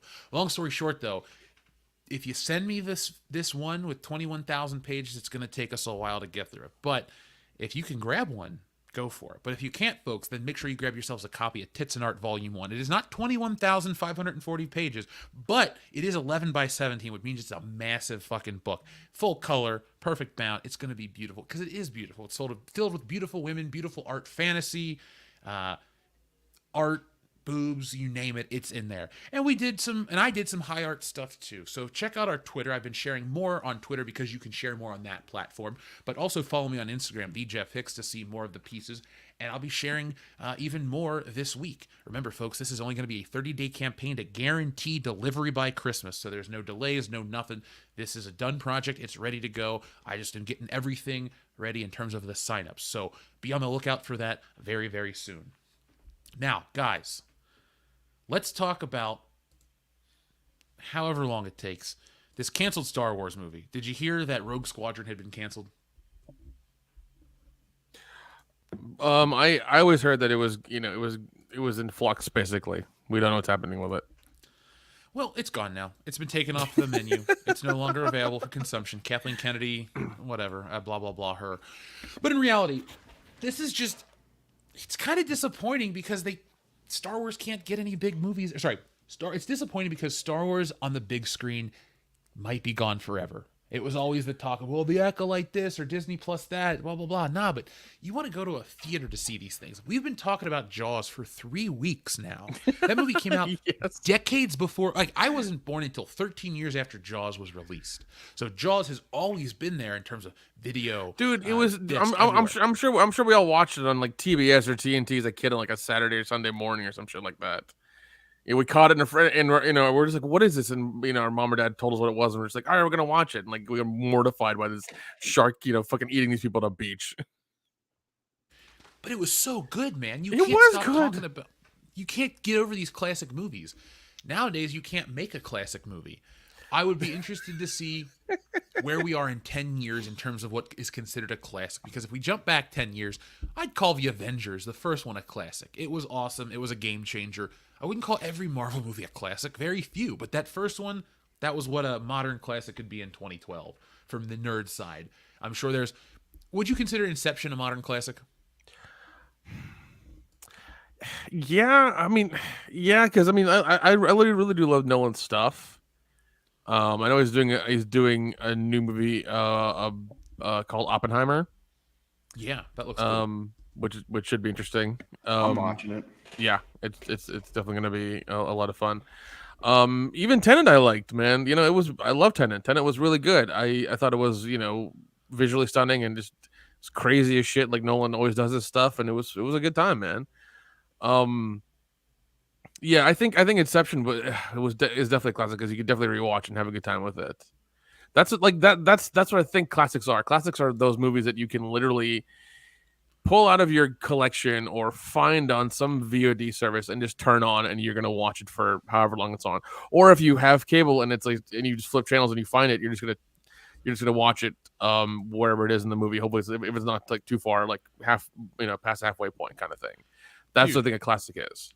Then, by your definition, Dodgeball would be a classic for me because True. That was a fun movie. That's a fun movie. I noticed something. Actually, I noticed 2 things about Dodgeball tonight that I never noticed before. First, when they go to open the treasure chest of all the money, it says Deus Ex Machina. I never noticed that before. I just never paid attention. And secondly, did you notice when they come out at the end of the movie, Justin Long got his girlfriend pregnant? I never noticed that. Yeah. That was a thing. Which I'm betting it wasn't actually Justin Long that did that. Even the guy with the broken bone still got her knocked up. I believe he did. He knocked her up on that trip, and then he didn't just fall out of the roller coaster. She said, "I'm pregnant," and he was startled and shocked to the point where he fell out of said roller coaster. I can relate. Oh God. Todd was an asshole. Oh man. But Dodgeball, I'll give that to you, man. Even like Wedding Crashers would be a classic to me as well, because that's something I can like, if it's on, I'll watch it, man. It's okay. I love it. That's one that's so fucking quotable to me. Like, Summer of 2005 was the story of 2 films, Wedding Crashers versus The 40-Year-Old Virgin. Like, everyone was comparing those 2 movies back and forth. Oh, this one versus this one. I mean, like I understand, like, you would, which one's funnier kind of thing, but you really can't compare them because it's 2 almost different subject matters. It's basically two lawyers who are just trying to, like, fucking get tail. The other one is about a guy who was literally 40 and never had sex. 40-Year-Old Virgin to me suffers from like There's Something About Mary syndrome, which the first time you watch it, it's really fucking hilarious. And then you watch it again and these, a few more times and it stops being as funny. And you have to like wait like a really long time before it's funny again. Or it could just be because Seth Rogen's in it. That's true too. I mean, yeah, there are some movies that do comedically rot, and you're just kind of like, man, this was funny like 5 years ago, not funny now. Yeah. So, well, I wanted to ask your opinion since we're talking about Dodgeball still. The Lance Armstrong scene, does it hold up as well as it used to? Not after all that, shit about Lance Armstrong being a doper came out. Yeah, that actually it makes it even funnier, really. But then you find out he wasn't the only one doping. Everybody in that fucking everybody was doing it. He just got caught. Yeah, he just got caught. Yeah, he was the highest profile person, dude. Funny story. So the Sporting Kansas City, the MLS team, They opened up a new stadium, and it was Live Strong Stadium or Live Strong Park out in Overland Park. And like the second or third game that they were going to play there, I got tickets. The story I was telling you about the guy that pretended to be Irish for 3 years. Yeah, So him and I were going to this game, and it was like right after all that shit happened, and everybody is just turning tail and running from fucking Lance Armstrong. And we got there. They were literally like turning the lights off where it said Live Strong and like taking the shit down as the game was getting ready to start. Oh my god, I remember those bracelets, man. Oh jeez, those fucking rubber bracelets. That's where that shit started. Oh man, they were so expensive. It was so dumb.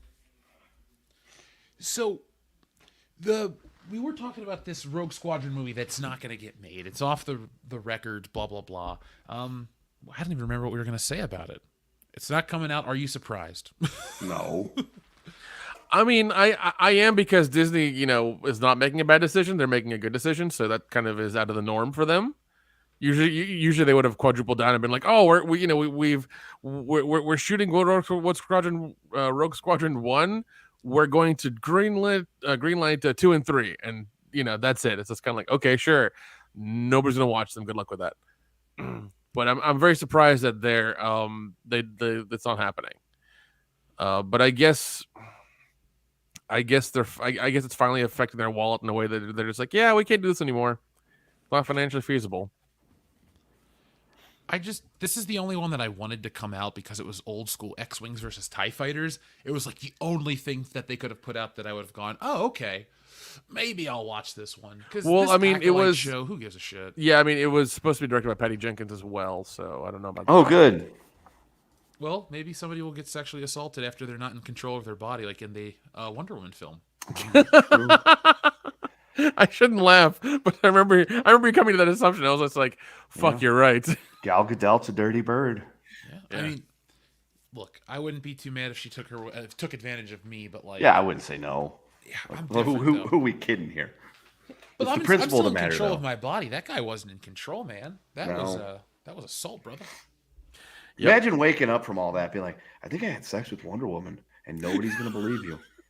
Who's Wonder Woman? Your pelvis is just shattered. Yeah. You're broken. It's okay. Do you think they do that autoerotic asphyxiation shit with her golden lasso? No, because that could be a problem. No. You want to know why? Because you're going to be telling the truth the whole time. You're going to piss her off. Exactly. That's where the problem comes in. She's like, you're thinking about this hot body, aren't you? And you're like, oh God, no! Oh, you can't say it. And then you just like blurt out Pamela Anderson, and she just fucking yanks that thing real tight around your neck. Oh God, that's how NXS got ended. That's why you need like the bedroom playtime golden lasso. You can't use a real one. You're gonna have fucking problems. Yeah. The safe word is fuck. What the hell was the name? Oh, that's a good one. Oh fuck. The Island of Lesbos. That's what it was. Oh no, mascara. That's the island he's from. No, you're right there, Nick, about Wonder Woman 84 being terrible. Why would I care? It's just because I remember watching it and I was like, how the fuck is this the 80s? Like, this is such shit. Like, this is basically what like a Gen Zer thinks the 80s was. Like, this is their interpretation of it. This is exactly what that is. It was I mean, there was no 80s music, nothing. It was fucking terrible. Yeah, it was cocaine and Reaganomics, people. That's what the 80s was. Yeah. Watch American Psycho. That's the 80s. That is the 80s. Yeah. Or fucking watch Wall Street. There you go. Yeah. That's a great movie. Yeah. Greed is good. Dude, I watched it recently. Again, I was like, this is fucking amazing. Oh, so good. Dude, where do you think Gordon Gekko would be today? A billionaire. Yeah, or canceled. Here's what he would do. He would get out of jail from defrauding the government or whatever like that. He'd get out on bail or whatever, and then he started a YouTube channel, a financial YouTube channel, or he'd partner with somebody who's going to start one, some young kid or whatever, and then piggyback off them, get clout, and then start his own classes, and then have people pay for that, and then he'd make money like crazy. That's what happened. The best reference to Wall Street of all time is in Hot Shots Part 2. Oh shit! when Charlie Sheen is pretty much being Rambo First Blood Part 2 and Rambo 3. And he's going on the boat and he's doing his little journal thing. And then there was the voiceover thing. And it's Martin Sheen from Apocalypse Now. And they both stand up and look at each other and point. They're like, I loved you in Wall Street. Yep. Dude, the other day when we were in Phoenix, Hot Shots and Hot Shots Part 2 were on back to back because the hotel had satellite and we had like Stars or something. And she's like, what are you watching? I was like, this movie's great. You got it. But American humor is lost on her, especially stuff dated in the 90s that focuses around making fun of Saddam Hussein. Oh, dude, you would have thought it would have hung in for a bit longer, but it didn't. I love those movies because the first one is basically just a parody of Top Gun. Yeah. The second one is basically Rambo, but like they're so much fun. They're so much fun. Yeah, dude, I fucking love those movies. The body count makes me laugh every fucking Oh time. god. Yeah. Bloodiest war movie ever. And Mr. Bean's in the second one. Yes, he is. So, yeah, I'm not gonna harp on Star Wars, folks. we keep just like, yeah, it sucks, and then on to something. That's the way, dude. Every time like Star Wars has come up in the last month or so, we end up veering off of the topic of Star Wars to talk about something far more interesting. Yeah, because there's really nothing good or new to talk about it. It's just a dead horse on fire now, and there's nothing that we can do about it. Yeah. Well, what do you think of the report about film studios are starting to sue ISPs because they can't stop piracy? Wait, what? Yeah, the Hollywood Reporter started talking about this. Various internet providers, including Comcast, Verizon, and AT&T, are being sued for failing to prevent movie piracy online. That's going to be a problem because here's the thing. Like, let's say for instance, Disney sues Spectrum, and they win. Spectrum will then throttle their service every time somebody uses a Disney Plus. There will be quote unquote problems. It'll be slow. It'll be buggy. It won't work. And it's like, oh, we don't know what's happening. Sorry, Disney. That's what's going to happen. That's exactly what's going to happen. Well, I just find this interesting because, look, you can't stop piracy. It's going to keep on going. But somebody who doesn't mind paying for their entertainment, you just got to keep giving me something I like and not expecting me to hold on to a streaming service in the hopes that I find something I like eventually. And the fact that studios are doing that tells you how fucking desperate they are for money and how dumb they are about it. Because I think piracy doesn't account for that much. I think it's like 10 or 15%. I could be entirely wrong. It's not that much. It may even be lower than that. I know whenever they release a movie on VOD only, yeah, it'll fucking hit piracy real quick. Like 12 hours, probably even less than that. It's there. It's a really good copy too. When it's in theaters, it takes longer because you have to there are varying copies with theater stuff because usually if it hits like a country like Russia or India, you'll get a handheld copy. Then you'll get a TS copy. Then you'll get the after a few months, then you'll get the DVD copy. Then maybe the Blu-ray copy right before it's about to hit and things like that. But usually it takes a while. Well, reading into this too, it's like they're mad because the Verizon or Comcast, whoever the ISP is, they weren't terminating accounts right away. Yeah, because that's customers. It's money. They'll send them fines and notices and shit like that, but they can't. They're not going to cut off customers. That's a dumb thing. Type tactics. We're mad at what they're doing. Kill them. Yeah, and also, here's the thing: is like Disney wants to do exclusively streaming. That takes the fucking internet. That takes an ISP. I'm sorry you're dumb at this, but that's how it is. Okay, to full like I bought a program. What was it last year? It's like $30, and I can pull things off of streaming stuff. Granted, it's basically what the fucking software does is just as the movie plays in the background on a full screen like laptop, whatever, it'll record it off of that and on onto my hard drive later, kind of thing. That's basically what it does, and I can do that with any streaming platform I have. I mean, I don't know what to say. I mean, I don't have any problem with that. I just don't have any interest in a lot of the stuff that's out these days, man. Yeah, and I mean, and I told you I'm making the Plex server. That's what I'm doing. I'm taking those things I'm pulling off of all those VOD stuff and putting it there. So if it ever leaves or goes anywhere, I can watch it later. Or I can take the things I want off Netflix and then fucking kill Netflix. So You have a personal look at. I don't know what you hate I do more, have a the personal vendetta with Netflix. I'm or the fucking desert. sorry. I'm okay if you have look. I'm fine I'm with okay it. if you have a vendetta against Netflix. It's fine. They suck as a service. I don't watch it much. I should cancel it. Yeah, and the funny thing now I keep hearing is that apparently a lot of people who are into finances and stocks things like that are telling people to dump Netflix right before the ad-supported thing comes up.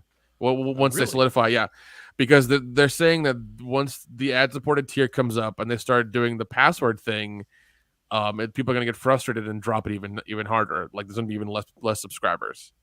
So, It's funny when you Google Netflix, people, the first news stories are about the overtly queer Gen Z spin on a classic dark thriller, Do Revenge. It's like, all right, can I just get the whole thing about the logins? Oh wow, how to cancel Netflix from any device. What a great article to have. Oh, pop up. see, that's useful. Yeah. oh man, yeah, it's and like they reached peak what was it, subscriptions at like 230 million people, and then they started fucking up by doing the whole Hollywood thing and be like, oh, we're just gonna be like them and do the same content and everybody's gonna love it. Nope, not even Stranger Things could save you. No. Netflix board is being sued for ignoring red flags on subscriber loss.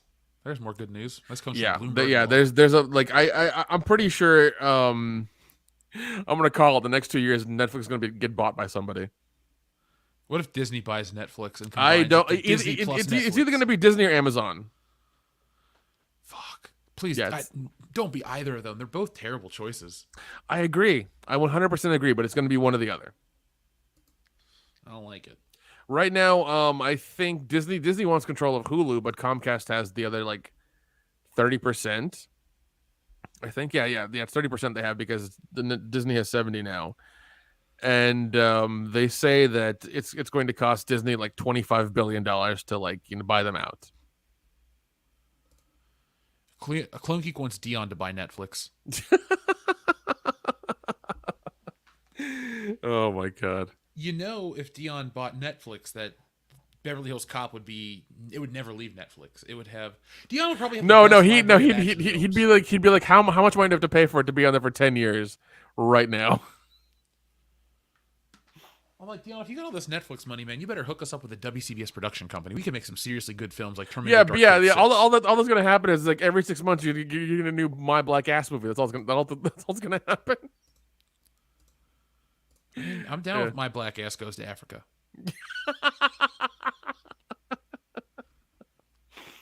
Oh god, Apple has the cash too, but also like I don't know, their streaming service is weird. I had it. I remember when I bought my new phone, I had it for a year and I barely used it to watch any of their shows. I know they have a lot of really good shows on there, but I honestly don't see Apple compete, especially with the $10 price tag. Like that's a high price tag to charge for Apple's service. So I don't know. It's weird. It is. Oh, so it's weird that I found Ernest Goes to Africa on DVD. And I know I'm going to do after the show tonight. I looked up this movie. It had a budget of $900,000. Yeah, the last one. Well, and here's the funny. Here's the one really funny thing. I think it was like there are 4 that Disney did. Ernest Goes to Jail. Ernest Saves Christmas. Ernest Goes to Camp. Ernest Goes to, it's like Ernest Goes to Camp. Like there were 4 movies that Disney did, and then afterwards you went straight to DVD. That's why you have like Disney, like Ernest Goes Back to School, Ernest Goes to Africa, things like that. Those are the straight to DVD ones that he needed money for. So, well, Kendo, we gotta get drunk and watch all the Ernest shit together. Don't threaten us with a good time. We will. We won't even turn it into content. We'll just get drunk and watch Trout Dairy ads instead. Ernest joins Crips. I like that. Oh god. People keep saying, let's deep fake and have Ernest a new Ernest movie. That would be fucking wonderful. But you'd have to okay it with the estate and stuff. I know there's a big documentary coming out that I crowdfunded. It made all of its budget in like a fucking day. It was great. Oh, you personally crowdfunded a whole film? Thank you. Yeah, yes, I did. If I crowdfunded a whole film, I would have started our own production company by now. But they think they started last year or whatever. But they're doing this whole big documentary on Ernest, like from beginning to end, kind of thing. Oh, okay. Speaking of documentaries that you love, did you hear people are going after the old George Lazenby documentary because he made that offensive joke last week? Oh God, what offensive, dude! What offensive joke did he make that people got up in arms about now? Well, it's the internet, so of course everyone's offended somewhere. But former James Bond star apologizes after creepy and homophobic comment made during an on-stage interview. Former James Bond actor George Lazenby has apologized after he was accused of making hurtful and homophobic comments during an on-stage interview. Lazenby said that he was saddened to hear that his story might have offended some people after a concert goer called him out for his creepy and offensive remarks, including naming women that he had slept with in front of children in the audience. That's the story of On Her Majesty's Secret Service. He banged so many women that the women thought it was funny to take a mannequin and put it in front of his door and say, "You haven't banged this one yet." That's how many he banged. Yeah, like that's a he's true like story. A James Bond fan getting to play James Bond, and then not and really doing much else. And the bullshit he pulled to get paid just like fucking Sean Connery and get the suit and everything was amazing. The man had fucking balls. It was great. Yeah, and I like George Lazenby. Yeah, dude. After that documentary, I had more fucking respect for the man. I was like, God damn it, dude! You lived the life. Like it was great. That's a better question, Brad. Why were children at his show? God, I remember I was watching some stand-up clip on Instagram and some guys like, oh my God, there's a kid in the audience. Somebody brought their kid to this comedy store. I was like, how are you this inept that you can't, like, I'm sorry, but if like mommy or daddy, if you can't get a babysitter, then somebody's gonna stay home with the fucking kid, or you gotta sell the tickets or something. All right, you can't take the kid with you. That's not how this shit goes. Sorry, you got to make a sacrifice. It's not about you anymore. It's about the kid. Yeah. Oh, by the way, TLJ Screwjob, I don't know what makes that homophobic, but yeah, I'm not the expert. I'm not the expert in getting offended. I'll leave that to people like, I don't know, somebody else. I wanted to come up with a good name. Who gets offended every 5 minutes? AOC. Okay, fine. I don't want to be like her. I don't want to be offended every 5 minutes. How boring would life be? I don't want to cause. We're like it would basically be the equivalent of like you're going about your day and like you have a second to read Twitter, and you read the hashtag and then it makes you mad and then you comment on it for the next 20 minutes. But that happens like several times a day for forever. Well, you know what, Nick? You should be pretty happy right now because you're giving the audience what they want. Earlier, they wanted a review of the new episode of She-Hulk, and this is exactly what happens in this week's She-Hulk, folks. So really? I don't know. I don't watch that shit. I was about to say, I was like, I don't watch it either. I'm like, are you fucking serious? I figured out the fucking plot for the new episode of She-Hulk. Oh God, if I did that, that's terrible. That's terrible writing. That's really shit writing. I'm just guessing at this point, but anything's possible. After the fucking character twerked, it was weird. It was a cartoon twerking. It was uncomfortable to watch because it didn't look real. Yeah. And that's the thing is like, yeah, it didn't look real. And even then, seeing the CG of her doing it in the mocap suit on that fucking piece of wood, it was so weird. It was so strange. They couldn't even mocap her twerking correctly. Well, have you noticed that the She-Hulk's not getting people aren't talking about it as much as they used to, I saw an article, the finale being low-key is perfect. It's like, really? Is that what you want as a low-key finale? Yeah, and the thing, well, I mean, I'm sure people watch it because they were outraged. Like, oh, I hate someone. Like, some people watched it and things like that too, which is dumb. If you don't like it, don't watch it, man. That's how that works. Don't be curious, just don't watch it. That's what's up with G4. You guys have heard the news how that's a sinking ship, right? Ever since Frost opened her big fucking mouth. Yeah. Oh God. That shit didn't work out for them. So remember, they all stood with Frost and all the women in gaming and all this stuff. They were trying to politicize it. But like G4 they're laying off a ton of people. And there's even insider talk that they're not going to be able to function and run anymore because of the slim roster of people they currently have. So That's what I was worried about when you said that we had to talk about G4. I'm like, oh, what did Foreskin do now? Oh, she's involved. I'm not there yet. Oh, God. Sorry, So- I was distracted. She tweeted out this picture. I'll share the image. I don't want to save the image. Just open it. Oh, there we go. So anyway, she tweeted this out. She said, "Let's play some games, yo. With this, I survived." So clearly, she's just being an asshole. Dude, seriously? Using the yo talk? What kind of douchebag says yo? I mean, I say yo to people, but I'm a douchebag, so makes sense. She's not. She's just trying to sound hip and cool. Even though she's not. Yeah, and I've also heard that she's had, like, there have been problems with her in e-gaming and things, and e-sport and things like that. Like, it's not her first time doing this. Like, there's been constant problems with her. She's like the CM Punk of G4. She's like the CM Punk of gaming in general. It seems like, is like everywhere she goes to, this like shit happens. Modern day Anita Sarkeesian. Yeah. Which one's more annoying? Well, Anita Sarkeesian. Well, currently not Anita Sarkeesian because she's like the boogeyman. You ignore her long enough, she just goes away, so she's gone.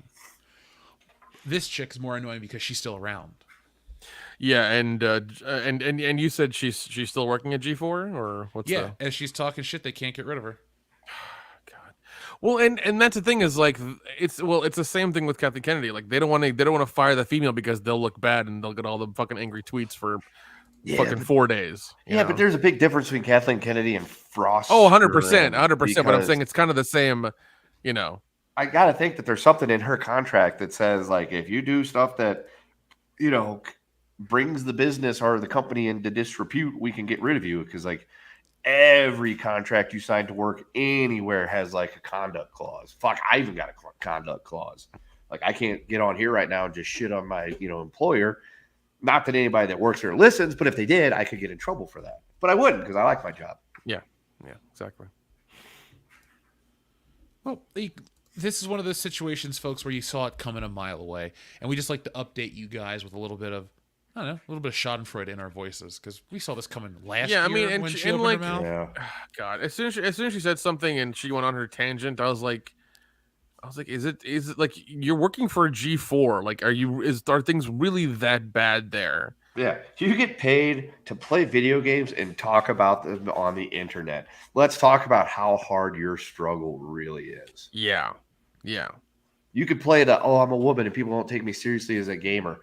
Maybe in 1996, but in 2021 at the time, no, because some of the more popular gaming channels like Melanie Mac, chicks. Of course, you know, she's attractive and eats butter, but that's different. Wait, who is this now?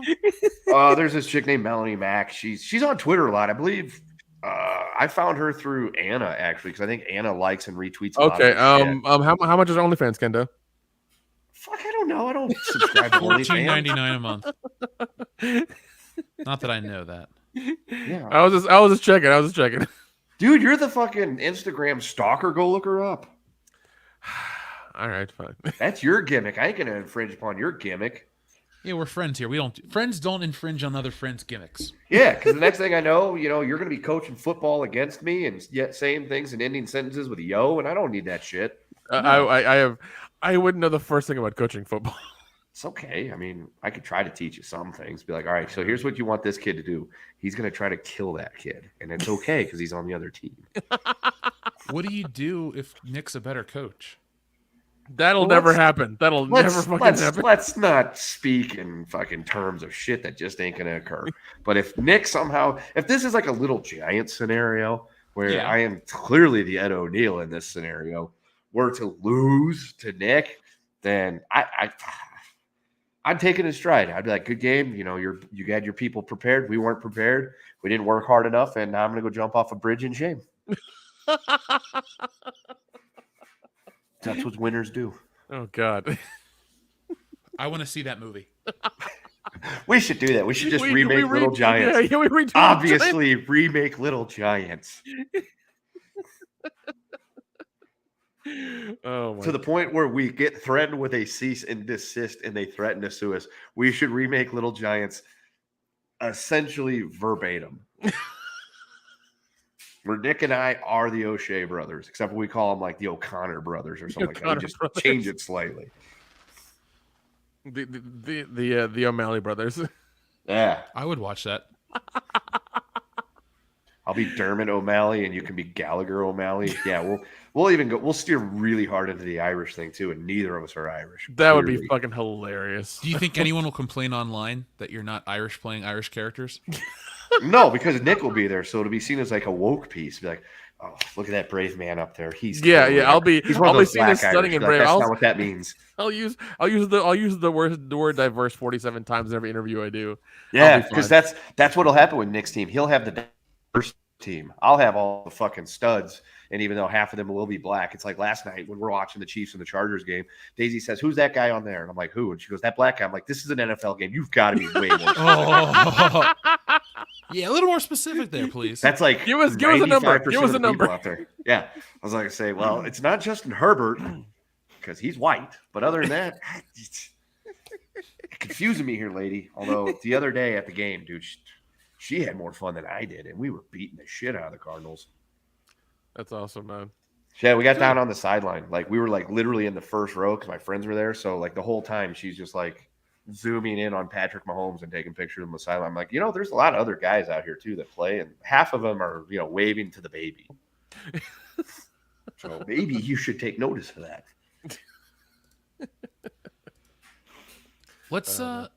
Let's take notice of the audience because we have a lot of people watching. Folks, do us a favor, hit that thumbs up button to let us know that you're enjoying WCBS. And we're having some fun with you guys tonight with our friend Watchman of Yaw up first, who says, "Fuck, Marry, Kill, Starship Troopers, Sharknado, Tremors." Oh my God. I'd rather watch Sharknader. Sharknader with Ralph Nader? Sharknader. Yeah. Sharknader starring Ralph Nader and Paul, Ron Paul. Ron Paul. Let's see. I gotta kill Sharknado because I'm just not a fan. I understand what those movies were, just I can't do it. Probably fuck Troopers and then marry Tremors because at least more than one of those movies is good. So yeah, I'm in the same boat. I'm killing Sharknado, and I like the Sharknado. I know, movie. man. That's tough to hear, man. I thought you're a big fan. I am. Dude, they get even more camp as it goes along. That Nova chick that's in those movies, roll tide indeed. But if I have to put it up against the other two, I gotta kill it and marry Tremors and fuck the other one. I will marry Starship Troopers, fuck Tremors, and kill Sharknado. I'm sorry, but Ian Ziering, he's just not a draw. John Thomas, thank you very much. Or Nick, did you get to go? Yeah. Okay, sorry, I didn't want to cut you off. John Thomas, thank you very much for your generous super chat. He said, I had an Atari 2600. Atari released games on Android. I just bought Missile Command. Love it. Joe Rogan Motorcycle, please. Where can I find that original video? It's Motorcycle Crash, Los Angeles. It's got like a gazillion views, so it should be the first one that comes up. Well, if you can't find it, you can always find it here. Did you see that guy accidentally hit that moose with his car? No. Holy shit. Jamie, pull that video up. Oh my God. Oh my God. Oh my God.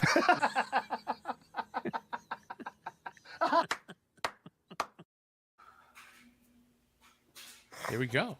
I love that one. I don't feel bad. No, not at all. He had it coming.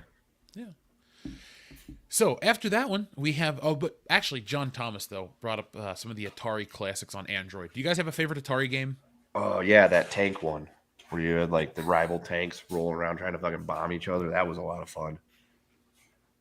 Nick, I have never played anything on the Atari, so dude, you suck. Really? It was before my time. I had an before my time, but I still played one. I didn't have one, man. The oldest system I had was a Nintendo. That's it. That was the oldest one I had. Folks, for only $1 a month, you can help Nick get an Atari. Yes. That's folks, join our day. Patreon page. Let's buy Nick an Atari. Seriously, folks, send one to the P.O. box. We'll send it to Nick. Or let's crowdfund some money to get Nick a brand new Atari 2600. What do we need to... What's an Atari run new in box? For pennies a day, God. You can Good help luck Nick with play that. Atari. Good luck with that. All right, so it looks like... A used one with the box is $849. Oh, Jesus. Those things got to buy like way expensive in the last 20 years. Yeah. Okay, Nick. For $239, you can get an Atari Lego set. Oh. I already have that one. Oh, okay. Oh, by the way, last night, right before going to bed, I checked Lego, and sure enough, they had the DeLorean on back order, and I got it. Yes. I'm glad you got one. So now I have two, one to sell and one to build, hopefully on Twitch or whatever thing we do whenever I get my camera set up. You know what we got to do, since we have one, one of our listeners sent one to the P.O. box. We have to have a fucking battle. Who can build it the fastest? Oh my God. So seriously, we'll talk shit to each other. If you go to the website that I'm looking at here, it's called DK Oldies. You can get an Atari 2600 system, 3-game, 1-player pack for $184.99. You can get a 2-player pack with just 1 game for $149.99. It's a little much for Atari, in my opinion, but hey. You can get Frogger for $5.99. You can get Asteroids for $2.99. You can get the original Mario Brothers game on Atari for $16.99. I wonder why that one's $16.99. Yeah, gee, I don't know. You can get E.T. for $6.99. Oh, Jesus Christ. Let's see what else we got. We got Centipede for $2.99. It's actually on sale. I do love when the Texas Chainsaw Massacre Atari game came out. Like, parents were like appalled and shocked, and they wrote in, and it was a whole fucking campaign. But if you've ever seen the screenshots of that game, it is not violent at all, and it's difficult as fuck to play and doesn't make any goddamn sense. You can get the Empire Strikes Back for $8.99. Dig Dug is $14.99. I'm assuming that's specifically because of Stranger Things that the price on that one has gone up. Yeah, more than likely. Qbert is $8.99, and Raiders of the Lost Ark is only $7.99. It's on sale. That's my favorite Atari game. Yeah, they also got Donkey Kong. Well, Donkey Kendo. Kong is $5.99 on sale. Well, we have another message about a game, which is way more interesting to you and everyone here. Enrique Vasquez, thank you. He says, are you guys excited for the new Legend of Zelda Tears of the Kingdom? Also, not at mother all. effer button, please. You get that. What do you guys think of the new, or Kendo at least, what do you think of the new Zelda trailer? Oh, yeah, dude. I didn't care at all. I mean, Zelda, who plays that game? No, dude, so, okay, here's my thing. Like, I'm excited for it because Breath of the Wild was so good, but I'm hesitant because I don't know where they're going to take the story. So it's like, I know enough about Zelda to know that it's the Hero of the Wild timeline that we're going to keep running with here, but I just don't want it to be... I know this is going to sound weird coming from somebody that like worships Zelda games. I don't want it to be kind of like a new game, different paint of coat, so to speak. Like, hey, here's this game. You got to find 120 shrines and you got to defeat these 4 beasts all over again, but you're in a different part of Hyrule and all this other stuff. I don't know. I just want something different, but the same. That makes sense. It does. I really enjoyed Breath of the Wild. It was great. But I don't want more of the exact same. The DLC was such a turnoff for me. So I'm excited for this. Not cautiously optimistic, just optimistic. It's Zelda. I mean, fuck, I'm excited. Yeah. Not as much as I was for GoldenEye, Enrique, but very excited. Hey, Kendo, I've been stalking your chick Nova from Sharknado.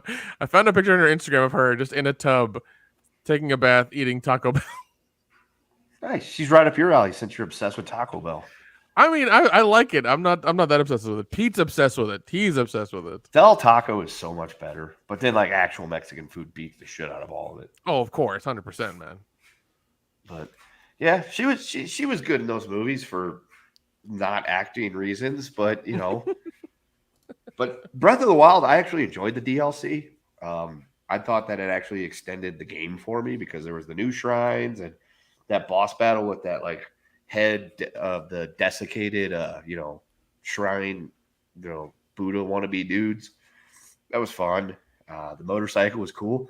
And then it gave me reason to play the game right around the motorcycle, killing Hinoxes and those weird centaur guys whose names escape me all of a sudden, and trying to upgrade all my armor. It was fun. Shout out to our friend Monster01 in the chat. He says, yo, my pink slime is legit. Looks like it was pulled right out of the sewers of Manhattan. So Monster01, thank you for backing Wokebusters. And folks, if you backed it. You know the stuff about the delay, but we shipped out the shirts and the slime and the pins and the postcards and all that fun stuff. And I'm seeing a ton of people get very, very excited by that. So, folks, thank you again. And there will be more from the Woke Busters very soon. We're going to make that bigger than you can possibly imagine. Now, continuing on with tonight's fun, our friend Jack White says, the only time we should see the gods of Egypt is in God of War so we can kill them with Kratos. Gods of Egypt would wipe their ball sacks across Kratos' face. Think so? I don't know. I've never played a God of War game. Oh, they're fun, man. They look fun, but then I had to go buy a PlayStation to play them, and I just never wanted to.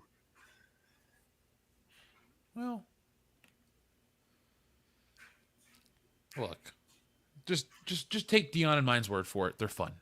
Okay, I do take your word for it. I just don't see myself running out to play one anytime soon. Xavier to God, thank you very much. Fuck, marry, kill. Liam Neeson, Nicolas Cage, and Ryan Reynolds. Well, you got to marry Liam Neeson. I mean, that is no contest. You're marrying Liam Neeson. And then you got to fuck Nicolas Cage and kill Ryan Reynolds. I'm sorry, but that's just how the game is played. I got to do the opposite of that. I like Ryan Reynolds. I think Ryan Reynolds is more significant to me than Nicolas Cage, unfortunately. Yeah. But you're marrying Liam Neeson, right? Oh, no, 100%. That's happening. No, that's happening. I really don't care who you fucking kill in this scenario. It's about the marrying in this scenario. No, it's definitely happening. We can't be friends if you don't marry Liam Neeson. Yeah, no. Liam Neeson, yeah, 100%. Because he all of his movies are kind of the same, but also that's why I like them all. You know, he just keeps doing like unkillable old white Irish dude. It's fine. They're wonderful movies. They're fun as shit to watch. Yeah, love them. So, what was the mother effer button that we have? Is that the does he look like a bitch? Or do we have a motherfucker button? Do we have a motherfucker button? What is the motherfucker button? Enrique Vasquez, please elaborate on the motherfucker button because we are lost. Yeah, because I definitely want to press it for you, man, but I'm just like, is it the Eddie Murphy just randomly cussing? Is that what it is? Hey, felt firm, motherfucker, dick, pussy, snot, and shit. Good night. Good night. Suck my dick. Bye-bye. You can't have a curse show. You got to get some jokes in there. Christian Van Dick says the Tiger King. Guess what, motherfucker? Oh, okay. Yeah, that makes sense now. That makes sense now. Guess what, motherfucker? There you go. Dude, we forgot about that button like everybody else has forgotten about Tiger King. Yep, yeah, because like it came and went, man. That's it. It was what it was for 6 weeks. Really, 6 weeks, or was it less than that? Did they release every episode at once to where you could binge it? Because if so, then it would have been like 3 weeks. Yeah, dude. Yeah, it's Netflix. Yeah, that's what they do. They release everything at once. Everybody watched it because it was the beginning of the of the beer bug. God, life sucked back then. Yeah, it did. It did. So, moving on. I have to answer this one. I guess Nicolas Cage is going to get married. Liam Neeson's dying, long story short. I like Liam Neeson. Oh. Well, hold on. Do I like him more? Do I like Ryan Reynolds more? I don't think you do. I don't think I do. I don't like Deadpool as much as I act like I do. I enjoy it. I own the movies on Blu-ray, but... What would you rather watch, Jeff? Taken, let's see, the one with the snowplow, not Out Cold. That's a different movie. The Gray? Oh, that's a different movie too. That's a good one though. Nonstop, where it's taken on a plane. That one's really good. What's the one where it's taken on a train? Fuck, I have that movie. I don't know, but then A Walk Amongst the Tombstones, Run All Night.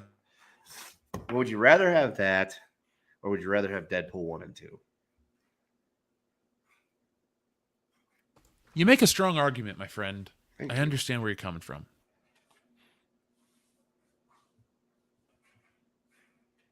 All right, so that's I'll stick with killing Ryan Reynolds, fucking Nicolas Cage, marrying Liam Neeson. Thank you. Jack White, thank you very much. He says the System Shock remake looks good. Yeah, I have to check that one out. I'm always down for something that looks interesting. Rob shit! Brands. That's what it was. It was the commuter. The commuter's the one on the train. Yeah, that one's good too. Yeah.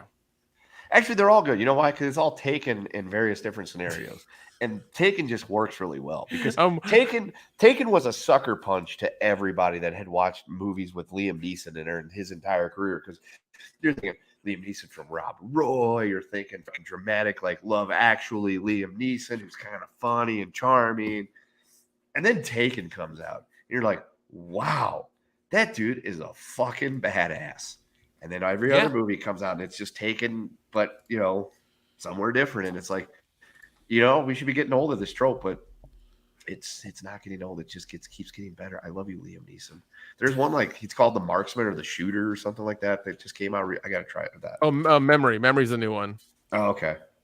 Yeah, I want to check that one out too. That one I haven't seen yet. Dude, I fucking love Liam Neeson. I can't help it. You don't have to help it. He's that good. Great, even. He is. I still remember the fucking Key and Peele thing of them doing Liam Neeson's. Liam Neeson's Nissan is still my favorite thing. Yeah. Dude, friend of the show, Darren Copson posted something the other day, and it was Liam Neeson, and somebody had a Nissan that they just fucking wrapped with like those fucking graphics, and it was just like Liam Neeson movie covers. I thought I saved it, but I'm just like, those guys are friends with him. They'll see it on their timeline. I've seen it. That was a good one, folks. We'll tweet it out this week. That's fucking awesome. Rob Brandt says, is Nintendo why there's no Rogue Squadron re-release? Well, Rob, there is a Rogue Squadron re-release on the Nintendo 64. There was, what is it? Oh, crap. The chair. Ow. Ugh, this chair like hit the table. Sorry. There we go. So there was a re-release a couple years back from Playback Games or Throwback Games. They did that Rogue Squadron. They also did Star Wars Episode 1 Racer. But that was only like a physical release. So I guess. But then again, you can get Rogue Squadron and other games on Steam. That's more of a Lucasfilm. I guess it's just a LucasArts thing. Because Nintendo did not... Oh, because Rare was a Nintendo developer at the time, a third-party developer. They bought up whatever percentage in their company after Donkey Kong Country came out. And so the Nintendo relationship with GoldenEye is much different than that of Rogue Squadron. I believe that's more of just a traditional licensed game that could get a re-release if there's a demand for it. But GoldenEye is slightly different. So, where were we at now? Oh, yes, before I almost fell out of this chair and into the sun. So, here we go. Did anyone... okay, so don't forget the poster says Ninja Lawyer Steve. We will not, Ninja Lawyer Steve. We will not. Jack White says, the email says under... Oh, we did read that one as well, Jack White. Thank you. Modalicious says, Vietnam is all General de Gaulle's fault. Incorrect. Okay. Long story short. Oh, God, you did it now. You fucking did it now. Long story short. At the end of World War I, they were having the peace summit, trying to make everything better. And this little man named Ho Chi Minh approached Woodrow Wilson and the other groups and wanted to be part of the Democratic, alliance type stuff. So did the Japanese person too. And Woodrow Wilson, the racist that he was, he screened Birth of a Nation in the White House and said it was true. And they quoted him in that movie. Told them no, they did not want to include them because he didn't say it out loud, but we know why he said that. So what has happened? Ho Chi Minh goes and walks away from all that, and he gets taken into the loving arms of the Soviet Union and Mao Zedong. The rest is history. All right. Well, there you go, folks. There's the Kendo's history lesson here on World Class Bullshitters. And if you want any more history, join us sometime when we have our history show. Kendo, yeah. We'll call it Kendo, Scotch, and History. I like it. I like it. So, up next, we had one from our friend. Where did it go? Thank you very much. Xavier Degas with your very generous super chat. He says, what is someone you could take always from each of the original Spider-Man movies? Also, which is your favorite suit, including black? Mine is the first movie because of the blue one. It looks the best. Well, let's break down your question, Xavier the God. First, what is my favorite Spider-Man costume of the movies? I'm going to go with the Spider-Man 2 or 3 costume. they look similar enough that I enjoy them, but I like the red and the web pattern more in that one, and the spider design. It's a little more refined than that of the first movie. Now, what is someone you could always take? So I say, what is someone you could take always from each? You mean say, what is something you could take from each of the original Spider-Man movies in terms of like a message or a theme? I'll answer it like that. That's what I'm assuming you're saying. Takeaways from those movies. One, the father-son relationship between Uncle Ben and Peter was much better represented in that movie than in any other medium of the character. So that was my takeaway from that, how he really felt about Uncle Ben. Takeaway from part 2. Peter is responsible for some of the problems that he creates as Spider-Man. You know, his personal life, he should have a responsibility to that too. And then my takeaway from part 3, well, it can always get worse. That's my takeaway from that one. Do you guys, instead of including takeaways, what do you get from Spider-Man movies? Like, well, I would love to take away Topher Grace from Spider-Man 3. Okay. Like, take him away from that movie. Just say, sorry, you got the wrong script. You're reading for that 90s show, the movie. Okay. So you're older now, and nobody likes you because you smell of cheese. We'll find somebody better to play Eddie Brock.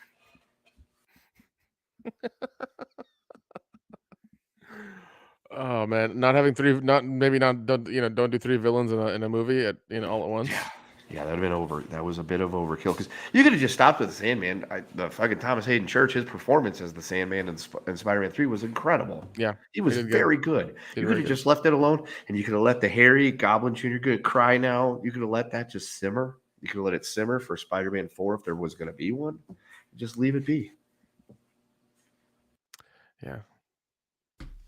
Well, hindsight is 2020, and we're still learning about that. So, Adam Wofford, thank you very much. Did anyone else get an ad a few minutes ago? I didn't get an ad, did you? Nope. Kenda, did you guys get ads? Nope. No, can't say that I did. TLJ Screwjob, thank you very much. Don't forget LBJ's War on Poverty, which was supposed to help people like Dion, but actually took them from the highest marriage rate to the lowest. Yeah, I'm just going to default say I'll make my own show called Kendo's Scotch and History because that's another bag of worms that I don't want to get into right now, talking about how, he gets all this credit for signing a bill that any fucking swinging dick in the office would have signed at the time. All right. Well, I'm actually going to help produce that show so we can learn more together. Xavier to God, thank you very much. He says, fuck, marry, kill, Kick-Ass, Deadpool, and the Suicide Squad. I'm going to fuck Kick-Ass because that movie's actually kind of fun. Nicolas Cage's overacting in that movie is just incredible. I'm going to marry Deadpool because that's the best of the 3, and I'm going to kill the Suicide Squad because I didn't really like it. Yeah, I'm going to go with that. And I assume they mean the first Suicide Squad because the second one was actually really entertaining. But yeah, we'll say that you're talking about the first one. I will marry Kick-Ass, fuck Deadpool, and kill the Suicide Squad. Deadpool's fine, but we just had a long talk about why Ryan Reynolds isn't as great as I thought he was. So there you go, guys. TLJ Screwjob, thank you very much. He says, good riddance, TNA. AJ Styles was literally the first wrestler called for match on inaugural show. 12 years later, asked for $200,000. They say no. F them. Yeah, TNA, I don't think I've ever watched an entire one of their shows. Kendo, have you? That's a big no. Oh, good. We have better things to do with our time. All joking aside there, TLJ Screwjob, the most time I've ever spent with TNA was that video game they put out, like 18 years ago. Not 18, like 16 years ago at this point. It's been a while. Xavier to God, thank you very much. Fuck, Mary Kill, Superbad, 21 Jump Street, and Wolf of Wall Street. Oh, this is easy. Yeah, kill Superbad. Fuck Wolf of Wall Street because I haven't watched it, and marry, what was the other one? 21 Jump Street. Yeah, I'll marry 21 Jump Street. That fucking works. Yeah, that fucking works. Yeah, because Wolf of Wall Street was a really good, fun movie about how much cocaine and drugs that guy does, in a fucking day just to keep going. Jeez. TLJ Screwjob says, I think I saw a new Fandom Menace topic a few weeks back and an I Dream of Tucker topic last week. Am I misremembering? No, you did not. we did talk about stuff like that. We were joking about Jennifer Lawrence and her nightmares and stuff like that over on Twitter as well. But with some of these new weird YouTube things, there's always these weird claims. This show's already been hit with a ad sustainability question. Like I said, either somebody's trying to do this shit to get rid of us, or there's just a thing that's broken in the copy system. So either way, it's annoying as shit. It's probably a little bit of column A, a little bit of column B. Yeah, fuck those people. Yeah, I'm sure. I'm sure somebody's hate watched like 3 of your videos, and they're just like, "Fuck these guys, they're gonna be taken out," and they're just gonna start tagging our shit. So It's funny. It's like they're Steve Buscemi in Happy Gilmore. No, or Billy Madison randomly. Or no. It's like in The Jerk when Emmett Walsh just points to the fucking phone book and sees Nathan R. Johnson's name and tries to kill him. Poor guy. There you go. Actually, we should just give a drunk commentary of that fucking movie. That's great. We should. Well, you know what we should do? We should tape like 3 drunk commentaries in a row. Ooh. Oh, Jesus Christ. Ooh. Oh, hold on. I got a more marathon idea for the audience. So what we do is we do a traditional drunk watch party at an earlier time slot. Then we go off the air. Then we go record our drunk commentaries after that and let people know how long it's been since the initial thing, so they can like gauge how sloppy. Like, let's say, for example, we do the Jaws saga. So we do a drunk watch party of Jaws, and then that night we sit down and we review Jaws 2 through 4, and we just let the audience know, like, folks, it's midnight. We've been drinking for 12 hours straight, and Jaws 4: The Revenge will be ugly. Yeah, it'll be no California shots, okay? I'm putting that rule in place now. Yeah, you can't get crossfaded, dude. You can't do that. Yeah, we can't have Aquarium Jeff while we're recording, not on air, or on air for that matter, because we don't have any way of stopping it. That was fucking hilarious. Folks, if you want more Aquarium Jeff, go watch our SummerSlam review and join us for every drunk wrestling party. Oh my Saturdays. God, that was beyond funny, because every time you made a noise, the chat went wild. It's like, call him now, he's awake. Yeah, most of that buzzing was my phone. No, bitch! I was even calling Jesse, like, Jesse, please be awake, please be awake. No, she wasn't awake either. She fell asleep before he did. Yeah. Oh man. So, John Thomas, thank you very much. Speaking of sequels on TV, why do some cable networks show them in reverse order? What the fuck? Because they can. Yeah, I don't know. Maybe they don't know any better. That could be a thing. It could be. It could also be. If they're doing it during the week it could be a timing thing where the timings of them add up to a certain thing and like it gets done at a certain time so they can show something else. I don't know. It's just who knows. Or maybe you were just high and you were watching it in reverse. That's also true. That's also a thing. You went to hit the skip button to skip past all the commercial breaks, but instead you actually hit the reverse button and start going backwards. Like, oh, we're starting with episode 6. Yep, that makes sense. After that one, we have Xavier the God who says, "Fuck, Marry, Kill, Wanted, Red, and John Wick." Marry and John Wick. Yeah. Gotta fuck Red and kill Wanted. Yep. Yeah. Yep. Yeah, because like Wanted was good for that portion of time. For like I guess a year around the movie was fine. Then it got really fucking annoying, and everyone's like, "Oh, Wanted's great, Wanted's great." It's like it's not really that good. Red and Red 2 are actually really funny. I love those movies. They're great. And yeah, what was it? What was the other one? John Wick. Oh, yeah, John Wick. Yeah, John Wick. Yeah, like no question, John Wick. They showed a teaser of the John Wick 4 trailer. I was like, I'm there already. Just give me the date and let me go buy my ticket. It's fine. I'll be there. Come out. Yeah. Like, when's the date? Where's the nearest theater? Let me buy a fucking ticket. I don't care. We're watching it. TLJ Screwjob says, "This ain't my black ass goes to Africa." A triple X parody. I mean, we could start that studio, but that would be on another platform. True. Oh yeah, folks, we'll have this show, but we'll also go make our millions in smut and cocaine-fueled ideas from the 1980s. Produced today. We're not above that. No, we're not. We're not. We're above a lot of things, but not that. No, we're capitalists. So that's where I like money. Wow, really? You like money too? Frito Pendejo? I didn't know he was here. Yeah, we don't have time for a hand job. I don't have time for Starbucks, bro. Now, we have an awesome message from Cadmus versus the Justice Lords. In terms of all greatness of all time, where would you rank Gene Colan as an artist? I think he's my personal favorite. Quite unique. Well, Cadmus versus Justice Lords, this is an awesome question that I'd love to answer. Gene Colan is one of my personal favorites as well. Anytime I see his work in either a Dracula or a Daredevil or honestly anything, there was a level of realism that he brought to his work. There was a level of quality that was there on every page. So I do love Gene Colan's stuff quite a bit.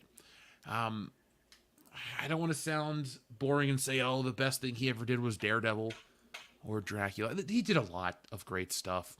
But you could tell his stuff... it was so distinct from the other Marvel guys at the time. You had your Buscema's, your Amitas. I love those guys. Those are, big names in my eyes. But Gene Colan was great. And I think back to an interview I saw with him years ago where it was him talking about his art career. And he's like, yeah, it was great, but I spent a lot of my life at a drawing table. And I kind of was the tone I took away from that. So, yeah, I love him. Definitely unique. Everything stood out in a good way. His work was it was unique in the way that Steranko was unique, to where you could look at it on a printed page and go, oh, that's Gene Colan's work, and just know everything that came with that. So Cadmus versus Justice Lords, thank you. Folks, as you know, I'm an artist. I love to talk about art, comics, and all that fun stuff. So if you ever want to get into the deep cuts of the comic book art world, I'm your guy. TLJ Screwjob, thank you very much. Piggybacking on Monster Zero's one request for butt shots in TNA Volume 1, I think we both like Billy Gunn's theme. Which of you four would walk out to it? We would walk out to the Ass Man theme song from the WWF. No problem. Yeah. Bupe. Now, to answer your question, TLJ Screwjob, or not TLJ Screwjob, sorry, it was TLJ Screwjob, about the butt shots in TNA Volume 1. There will be love for all of it. The name Tits and Art is a great name, but there will be love for both. It's a celebration of women and art. It's beautiful things, beautiful women, beautiful art, and so it's all in there. Don't worry. Everything will be, I don't want to say equally represented because I don't want it to sound like it's that kind of a project, but it's got something for everybody.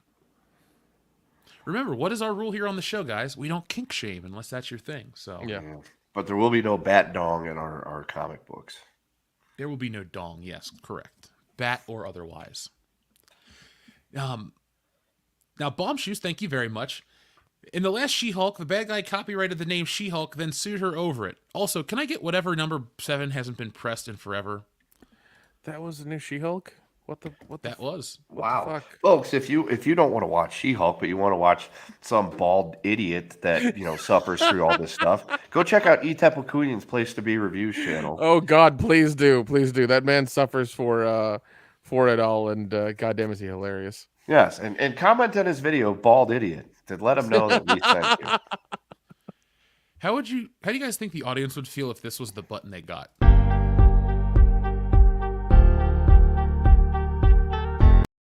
Don't you think that'd be kind of disappointing? I feel like there's a few people in the audience that may have either been drinking or smoking or faded off a little bit and woke up to that and was like, oh shit, I dreamed that? How long was I asleep? The show's looped. We're starting over again. Welcome to World Class Bullshitters, the epitome of pop culture. I'm your host. There we go. Yeah. So a button that hasn't been pressed. Here you go.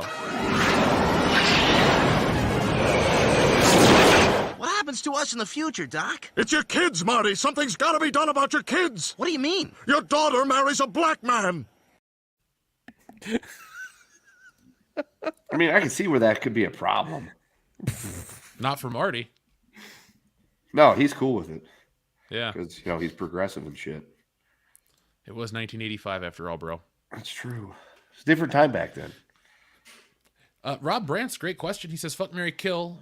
Well, it's not really a question, but Link's Awakening, Ocarina of Time, Breath of the Wild. I'm going to kill Link's Awakening because the ending is dumb. Wait, is that the one where yeah, that's the one where you're on the beach. Halo Reach now. I'm going to fuck Majora's Mask because I personally love it, but I see the problems with the game. And I'm going to marry Breath of the Wild because that game was special. Yeah, I could go with that as well. I got some breaking news, guys. Oh. Sony announces new Karate Kid movie. Oh, cool. Sony Pictures has announced the return of the original Karate Kid franchise to the big screen by dating a new Karate Kid movie for June 7th, 2024. While the franchise has lived on thanks to Netflix's Cobra Kai series, which debuted its 5th season on the streaming platform, the new Karate Kid project will be the franchise's first film offering since 2010 reboot starring Jaden Smith. The 2024 Karate Kid movie does not yet have a synopsis from the studio or cast and crew attached. Other titles have been added to Sony's release calendar. Okay, never mind. That doesn't matter. But yeah. So the question is, do they capitalize on the Cobra Kai stuff and make it a movie that's essentially Cobra Kai the movie, but it's called Karate Kid 4? Or do they try what they did with Jaden Smith and they remade the Karate Kid and they're gonna pull a Jaden Smith, dude. That's what they're gonna do. So because they gave us the next Karate Kid with Hilary Wank, and it was like, here we go, kids. There you go, guys. If you want to get in the time machine to see what gender swapping looked like back in the far off year of like 1996, there you go. It didn't work. People didn't care. Yeah, that one bombed hard, dude. I remember that coming. I remember that being like they kept putting it everywhere. And it killed Pat Morita, probably. Oh, God. No. Yeah, it was. I remember that being a huge thing, and like I remember watching on TV as well, and I was like, this is not that good. This really kind of sucks. It doesn't have anything compared to the original. The original one is epic in so many different ways. That one's just like, I'm a girl. I'm doing karate. Mr. Miyagi saw me in my bra. It's stupid as shit. Oh my God. Okay, here's why I'm not going to be as down on this one. I think it's going to be more in line with Cobra Kai stuff. Look at Top Gun. Sony is a stupid company. They make bad decisions, but every once in a while, they know how to copy trends. So they know how to put, or sometimes they even know how to start a trend with like bringing back Tobey Maguire and Andrew Garfield and creating a multiverse thing. Now DC's We're putting Morbius back in theaters. Yeah, it's Morbid time. But with the Karate Kid, I think they're going to follow the Top Gun formula, where they look at Maverick. It's now one of the highest grossing, still one of the highest grossing films ever released domestically. It keeps kind of moving, and they want to cash in on 80s nostalgia. People can't figure out what it is with Top Gun. Is it 80s nostalgia? Is it that? Is it just that damn good? Is it this? Is it that? Tom Cruise is just a dreamboat. That's all there is to it. It's just a dreamboat. Yeah, as much as he wants to, as much as he touts Xenu. Hey, look, in his defense, he's really toned down the Scientology stuff. Yeah. Well, because if he starts talking about Xenu on a fucking interview, people are gonna be like, "What the fuck did you just say?" Well, he learned in the early 2000s that was not a winning formula. Yeah, exactly. That would turn down the stock real quick. But that's the Mission Impossible movies have been great. The next Top one Gun comes out next year. Yeah, I can't wait for it. It's gonna be so good. They're always so much fun. Top Gun Maverick was great. I wish I watched it more times in theaters. I had the time to. I honestly don't think Sony is that smart, because they once again with Morbius, and then it took them a second try with Ghostbusters. But they did get it right though. Yeah, they did on second try, and then even with the Spider-Man thing, like the first two from the kid who's just like Iron Man Jr., and then they had to do this third one, which once again they took them 2 tries to get to the third one to be good. So I think they're gonna fuck this up and do a whole reboot to the franchise. So that's my goal. Yeah. Okay. Here's what I'm thinking. They're a few years too late to the party, because if you're gonna make a Karate Kid 4, that should have been season 1 of Cobra Kai, where Johnny Lawrence, down and out, meets Miguel, raises him up, teaches him how to be the Karate Kid, and the nemesis happens to be his son, who's working for the other guy at this point. There you go. That's Karate Kid 4. So it's like, what are you going to do? Like, are you going to make something different? You're going to go, okay, we're going to take the principles of the Karate Kid, but it's not going to be Cobra Kai. We're going to make something different. Or you're going to be like, Okay, so let's see. What did they do? We could have. Oh no, they've already done all that in Cobra Kai for 4 or 5 seasons. What could we do? Well, we can't see because that's where you're in. That's the problem you're in right now. Yeah. You could have done Karate Kid 4 when you made Cobra Kai season 1, but it's like, what can you do? Like, I don't know. It seems like they waited way too long, and now they're trying to capitalize on all the popularity of Cobra Kai. But there's nothing they can do with it. All right, Kendo, what's the worst idea they could do? What's the worst idea they could do? What's the dumbest worst idea they could do? So you take the next Karate Kid and you mix it with the Karate Kid reboot, and it's a situation where it's just like Diversity, the karate movie. That's what they're gonna do. Shit, they're gonna. That's my call. Cobra Kai's. That's my call. That's my call right there. That's what they're gonna do. They're not gonna go with Cobra Kai because it's Netflix's thing or whatever. I'm sure Sony owns a part of it. It's some things like that. But I think they're going to reboot the whole franchise because they want it to be their own and their own thing. They don't want to pay Netflix and have to deal with that bullshit. They want it to be their own thing. Why don't they ever think these things are only popular to scale and they're only popular in certain versions? We can show you every day of the week how certain parts of Star Wars work and certain parts don't. Certain parts of comic, any brand, no part of a brand is 100% perfect. Okay. And the Karate Kid ain't going to work like that. Here's what I want. Here's the winning formula for the Karate Kid 4. Okay. The All Valley tournament now has a men's division and a women's division because it's 2022, Title IX and shit.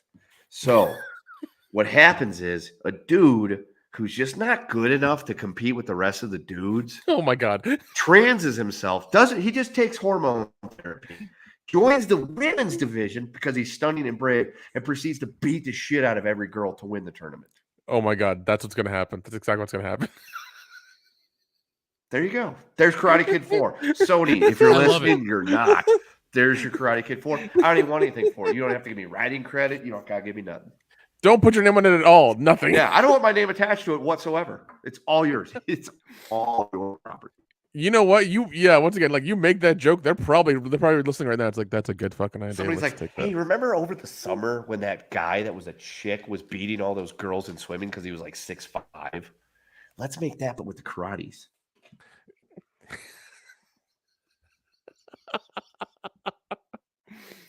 Oh God. They're going to reboot the franchise and fuck it up hard. I hope not. I want to be wrong. And I want to be wrong as well. I really do. I 100% do. But this is Sony and this is Hollywood, and they don't know. They still don't know. Still don't know what the fuck they're doing. Yeah, believe me, I don't want them to take my movie whatsoever. But if they do, I'm just gonna be like, yeah, I kind of fucking figured you guys would be stealing stuff off the internet. Yeah, I mean, this is why they keep sticking to old IPs because they're afraid of trying anything new and putting any money into it. But yet they want to own. It's weird. Like they don't want to start new IPs because it takes so much effort and time. But they want to keep milking the old ones and own them to a point to where like they just keep milking them for over time. Like it's a weird thing. So they're Lucasfilm? Yeah, basically. Yeah, it's just odd. It's like you could grab the new fucking book series, make a movie out of that or something, or make your own shit and just put some effort into it and make it fun. Once again, look at John Wick, out of fucking nowhere, and I think the first movie was like 40 million. It may have been 40 million to make. Wasn't that high of a budget? Yeah, it was. Yeah, it was like 40 million to make the first one, and now everyone's like John Wick. They know who the fuck that is. Yeah, they're like, what if we take Keanu Reeves, who everybody loves, and essentially give him Liam Neeson powers and put him in a movie? Yeah, and then what's the worst that could happen? Millions of dollars. and then the same people took Saul from Better Call Saul and made a movie called Nobody, and it was still it's still amazing. Christopher Lloyd's in that, and he shoots Russians with a shotgun. Yeah, like dude, that movie. So going to that movie, I was like. See, it's got Bob Odenkirk, who's a good actor, but can he pull this off? And we turned it on one day because she's like, oh, that's got Saul. And I'm like, yes, his name's Bob Odenkirk, but we can watch it. And I was just like, I immediately texted my dad after it was over. I was like, dude, there's this movie called Nobody that's got Saul in it, and it is really good. He just texts back, oh, I saw that already. It's good. Like, and you didn't tell me? You're the one that told me about John Wick. And I went out and bought the first two because of how good they were. Yeah. Yeah, dude. Well, yeah. Nobody's great. You're like Arsenio Hall in that episode of Chappelle's Show. Why didn't anyone tell me how good that cheese and wine is? Yeah. I was late to the party on John Wick and nobody. Oh, man. Yeah, dude. So, up next, we have one from TLJ Screwjob who says, didn't buy Breath of the Wild because it sounded like a Zelda voiceover's first time acting. No Royal immediately killed hype. You guys ever have first impressions kill like that? Yeah, the Wind Waker. Yeah. I don't like that game. That's the Zelda game that I saw the first images and I went, oh, this is a Zelda game? This is the GameCube? Ew. Dude, same and it's thing. the only Zelda game I ever bought that I didn't finish. So, yeah, dude, same thing. Same thing. Like, the first impressions I had of Link's Awakening on the Game Boy, I was kind of like that. I'm like, oh, that's gross. Why would I want to play that, dude? Zelda 1 and to an extent, Zelda 2 are a lot of fun. I can't, no, that looks like crap. I can't play that. And then, yeah, when my buddy got the GameCube and Wind Waker, he's like, dude, you got to come over. I got the new Zelda game and I got a GameCube. Okay. Raced over to his. I wanted to see it because it was the first Zelda game that on console that was out since Majora's Mask. And it was like the weird cell shading anime looking stuff. And I'm just like, dude, what the fuck is this? You're like a kid on a boat and it looks all cartoony. I can't do this. But then when it came out with like the HD remake on Wii U, I played through that. It's actually a pretty fun game. If you can get over how it looked. When they did the HD remake of it helps a lot. All right. It was the damn trying to find the Triforce with the map. That's what pissed me off. Yeah, because you gotta. It's weird because it's like the starter dungeons, like in the other games where you get like the medals and stuff like that, and then you get to go to the new world and find those dungeons and stuff. That one was above water, but then like the light beams told you where to go, and then you went underwater into the castle that was frozen in time, and Noah's Ark to get rid of the bad guys, and it was just the story of that one was weird.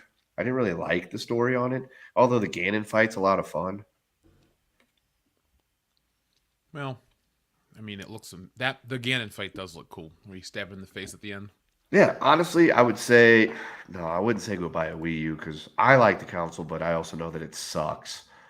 If you can find one really cheap, get it, and just to play that game and see if you can play it all the way through, because they do fix. So like they fix a few things. So like sailing across the ocean takes for fucking ever, and you have to constantly change the wind. That part gets annoying as shit. But they do have an item that you can get in the auction house where it's like a super fast sail that whenever you put it up, whatever direction you're steering the ship, the wind automatically changes. So you don't have to keep stopping and fucking conducting the wind. Because that gets old fast. Well, if it comes to the Switch, probably... Wait, that's already on the Switch. I want Twilight Princess on the Switch. Then I'll buy that. Yeah, because they did the remake on that one that was on Wii U. That was fun, too. Modalicious, thank you very much for your generous super chat. He says, I thought Ho Chi Minh petitioned France for Vietnamese independence first before going elsewhere. I understand the war was Nam kicking colonial powers out, and they were unified as to how. Or ununified as to how. So so Ho Chi Minh was studying in France. He petitioned Woodrow Wilson and Georges Clemenceau to talk to them to try to get independence for Vietnam, and they essentially said, go away, little Asian man, we don't have time for you. The white people are talking, because Woodrow Wilson was a racist. And then he went and studied in the Soviet Union and discovered communism and the glories that would bring Vietnam.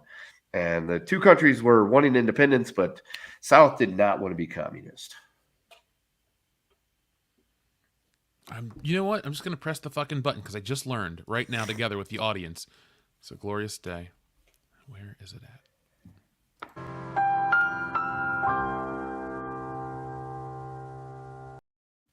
Yes, this has been the History Hour with Kendo.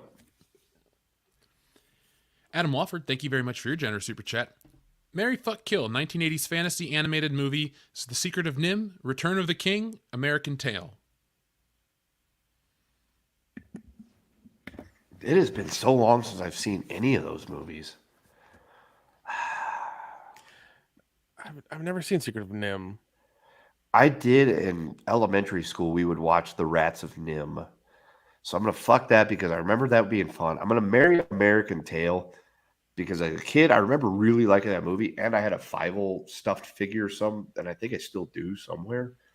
And I'm gonna kill Return of the King because I don't know which one that is. Yeah, what the hell? Yeah, I know one out of the three. I don't know what Return of the King is. I know It's a Lord of the Fievel. Rings. Oh, is that it? Okay. Um, I'll kill Lord of the Rings. Just not a fan. I don't care for it. I guess I'll marry Fievel and fuck the other one. Yeah, that's what I got. Yeah, I'd have to watch American Tail as an adult because the last time I saw it I was probably like 8. So we're talking like 30 years ago.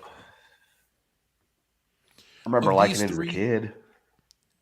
Yeah, I liked it enough. Because this is a multi-parter. Fuck American Tail, marry Secret of Nim, kill Return of the King, and then it's Forbidden Planet, 2001: A Space Odyssey, and War of the Worlds. Ooh. Are we talking about War of the Worlds, the latest version? I'm gonna go with Dealer's Choice.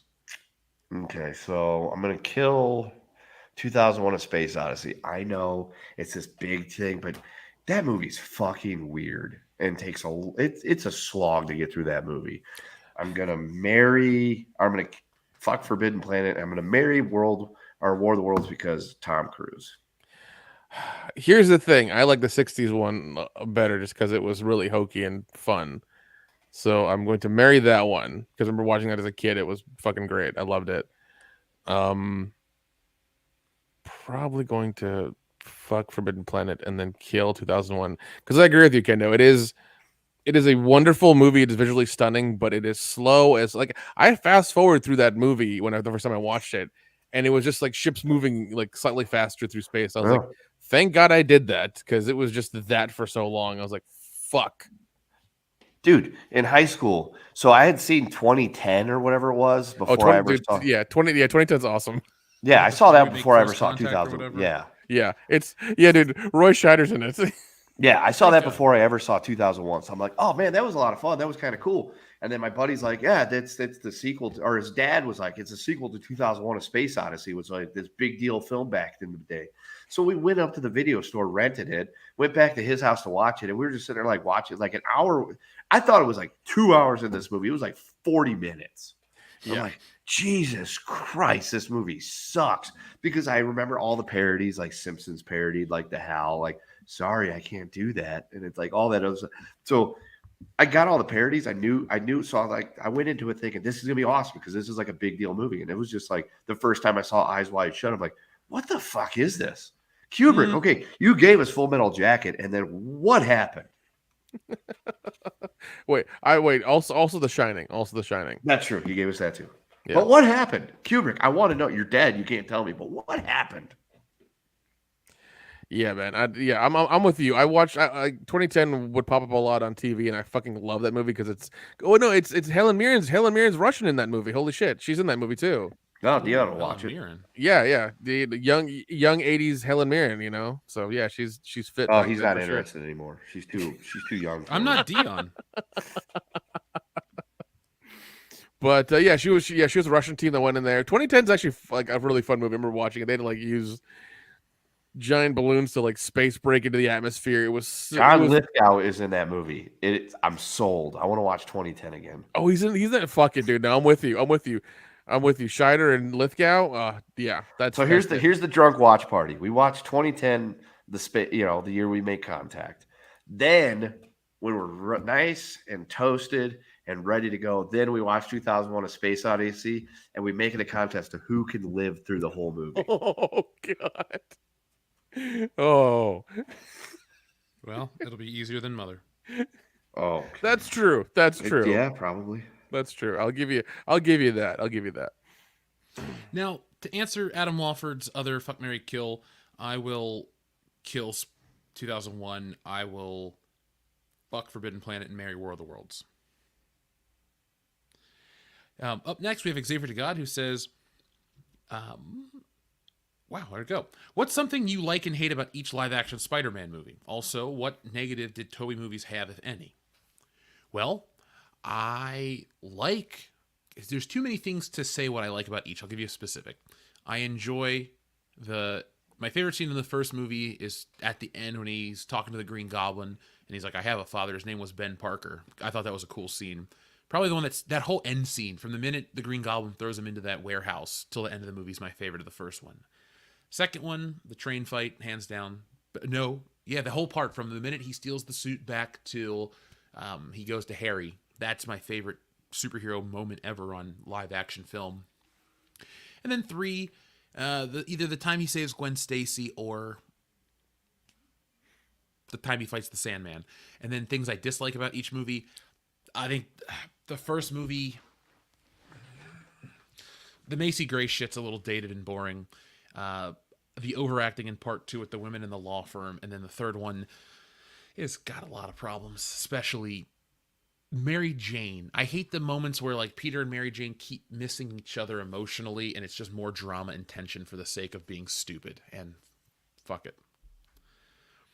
Now, TLJ Screwjob says, I think those are all ways to answer your question, Xavier to God, about negatives and positives. TLJ Screwjob says, Christian Van Dyck, I see Tom Cruise as a vampire and raise you the Interview with a Vampire 2 with Nicolas Cage, with him as his character from I'm a Vampire. I would watch that. Oh, dude, I'd totally watch it. There's like a TV show version of that coming out. I have no interest. I'd rather see this Nicolas Cage version we were talking about. Yeah.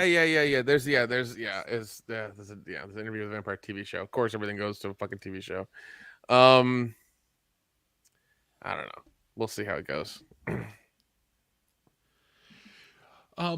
Bomb Shoes, thank you very much. He says, as bad as Wind Waker looks, it totally has the best story. Ganon realizes he keeps being reincarnated and tries to break the cycle by flooding Hyrule before the hero is born. Yeah, like I said, it's a good story. Like visually, it's extremely jarring if you go from the games we had, because you go from like 2D Zelda to whatever the fuck Zelda 2 is supposed to be, to Link to the Past, and then you get Ocarina of Time, and then you get the Majora's Mask. So there's this progression, and then all of a sudden that progression just stops, and we go to the weird cell shaded stuff, and it's just like, yo, the fuck, bruh. Yeah. And that put a lot of people off because it looked way too kiddie. And it's like, even if when you're playing as, Kid Link, there, still a lot of serious shit going on. So it was just extremely jarring, and a lot of people never got to experience the story because of how like I said, I didn't experience the story for 10 years until it came out on HD with the Zelda exclusive Wii U that I had to have. Now, Bomb Shoes, there's a reason why I've watched the most YouTube videos on Wind Waker. I do find the story interesting. I'm not gonna act like it's not. It's just it burned me out. That early review of it, the early reveal turned me off, and I expected something else. But thank you very much. Goku McDuck says, today is Independence Day in Mexico, September 16th. Now, I was told that was Cinco de Mayo. Yeah, me too. No, remember, folks, you can go out and celebrate, Hispanic Heritage Month by getting a DC comic book about tacos. And that's not us trying to be funny. That's actually what they do to celebrate. Oh, my God. Si se puede. That's all I'm going to say. Yeah, that's how much they care about diversity. They made a fucking comic book about tacos. Cosmic Vader, Twilight Princess is one of my favorite Zeldas. I just don't really have much to say about it. It's so good. Yeah, it is really good. I really love the fuck out of that one, to the point where if you can get me in the right mindset, I might call it my favorite one. So, up next, we have one from our friend Goku McDuck. Thank you. Modalicious says, I need a legit reason to hate France. It was De Gaulle. I mean, there's a ton of reasons to hate France. The fact that, okay, how about this? The Maginot Line. We're going to build a defense against Germany to keep them from ever doing what they just did. However, we're going to stop at the border of other countries, and the guns are only going to face forward. and they just flew over it, went around it. Oh, who could have seen that happening? They did it to you in the First World War, and you didn't make the adjustment, and that's what they did to you in the Second World War. There's a good reason to hate them. Or you can blame Clemenceau for the Treaty of Versailles and being a vindictive prick to allow Hitler to become what he became. So there's that. Or if you want another reason to hate France, they demanded Germany pay them their reparations, their war debt from World War I. Germany didn't have the money. So we gave Germany the money to pay Britain and France, who would then in turn use that money to pay us back for what we lent them and what they owed us for World War I. So essentially we paid ourselves because of France. There you go. Oh. Well, Kendo, that was another one you deserve this too.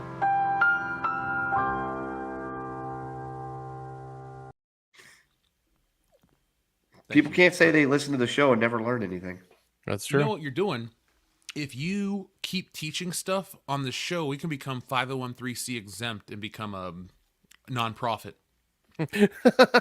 Oh yeah, dude, I'm definitely not a prophet. I cannot see the future for shit. Yeah.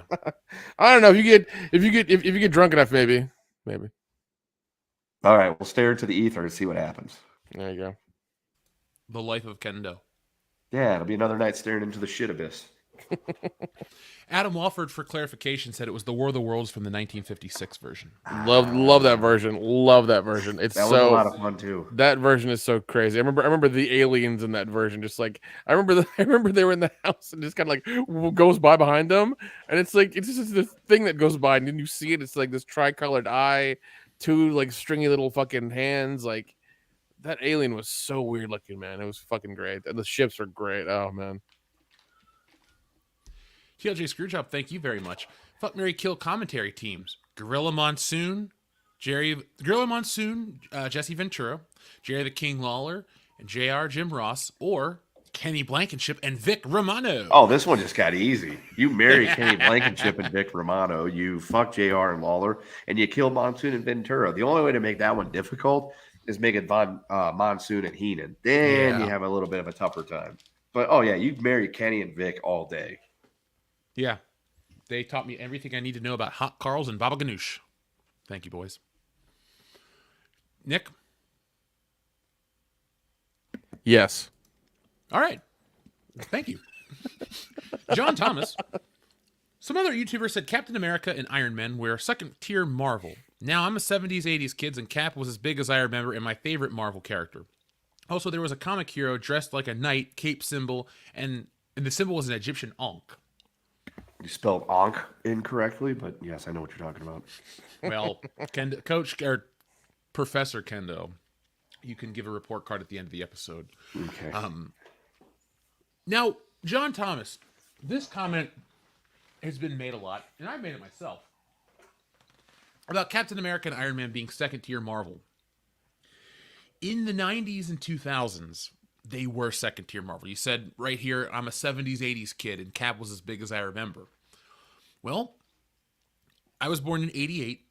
Captain America never felt like I didn't really know what a B-list character was. He never felt like a B-list character. He just felt like a Marvel character that was there sometimes. Some of these characters felt like they were there sometimes, but that didn't make their status seem in question. It just, they weren't around in the conversation. And so what happened in 92 is the X-Men, 1990, when X-Men #1 blew up, the Jim Lee book, that changed the conversation. When growing up in the 90s, you would have it to where it wasn't what's the biggest, the 5 biggest superheroes.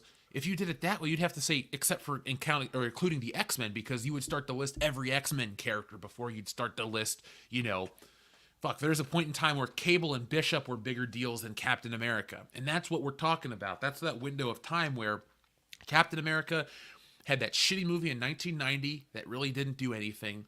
And he was relegated to Captain America and the Avengers video game. He wasn't even part of the Avengers cartoon. He just really wasn't around. And so that's why the perception was what it was, because he just wasn't there. It was Spider-Man and the X-Men and the Hulk. Those were the biggest characters in the 90s.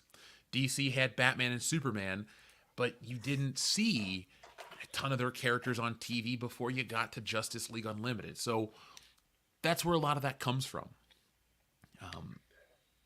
What do you guys? Do you have anything to add to that, or do you agree with my assessment? Yes, Jeff, you were correct on that one. That was impressive, and thank you, Dion. Go, free yes. Ayo. Yeah, free Ayo, big booty white bitches. Yeah, they're great. I'm not gonna deny that one. Goku McDuck, thank you very much. He says, "Nah, the 5th of May is not that big of a holiday here." Yes, we know that. We're making fun of them. We get it. Dude. We're making fun of the woo girls. Yep. The white girl, wasted girls.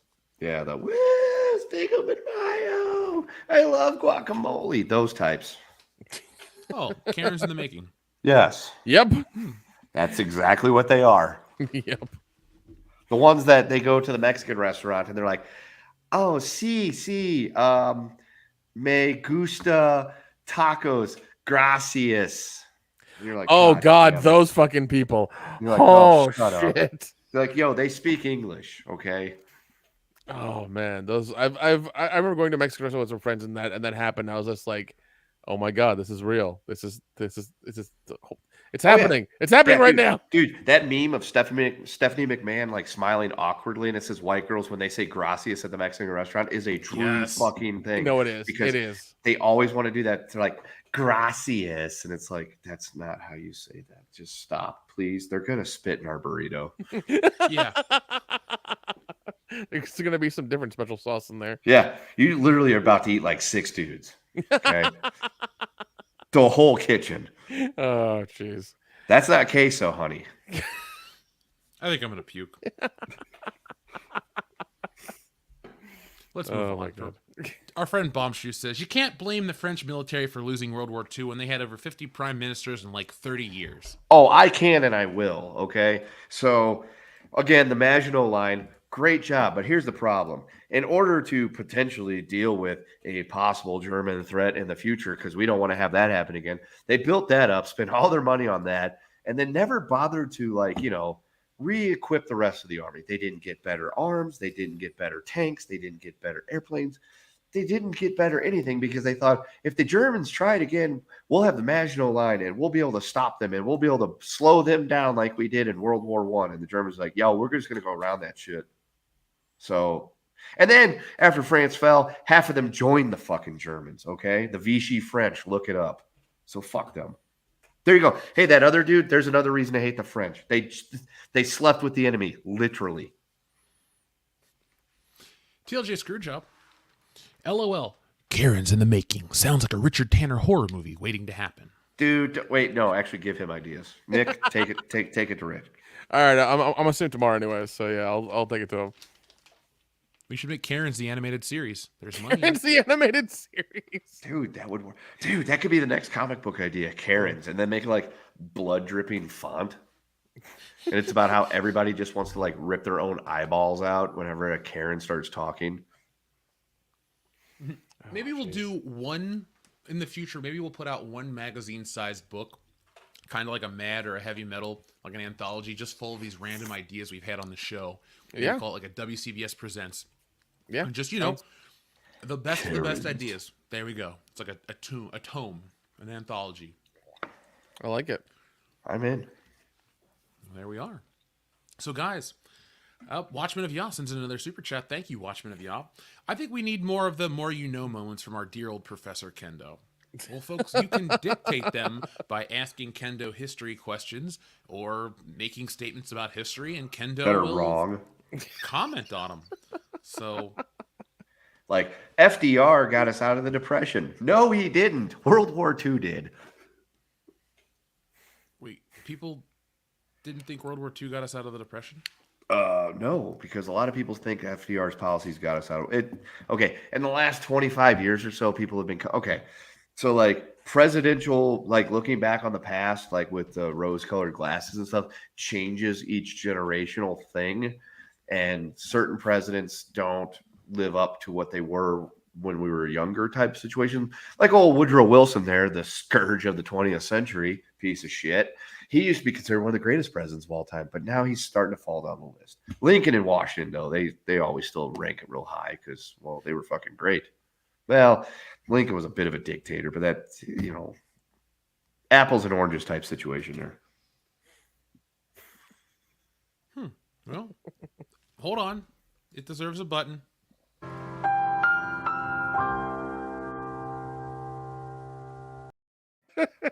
Thank you. Make sure you remember that one because you're gonna be pressing it a lot from now on. Yeah, at this point, I should just start charging because it's like, dude, I do this at work. Now I got to come home and do it again. $50 an hour.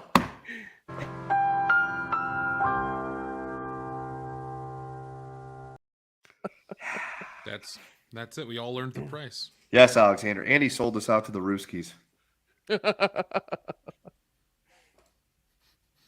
All right, so our friend TLJ Screwjob, thank you very much. He says, sounds like Kendo would take William Harrison over Woodrow Wilson.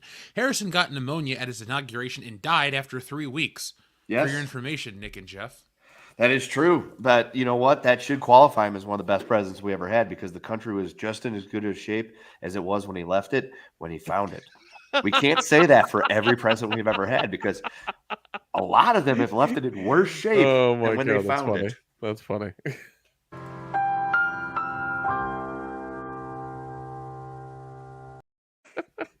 There's people that are like audio only or like, what the fuck keeps happening? Yeah, they're like, what the hell's going on right now? That's why this show is best seen live every Thursday at 8:30 p.m. Eastern Standard Time when we actually do go live.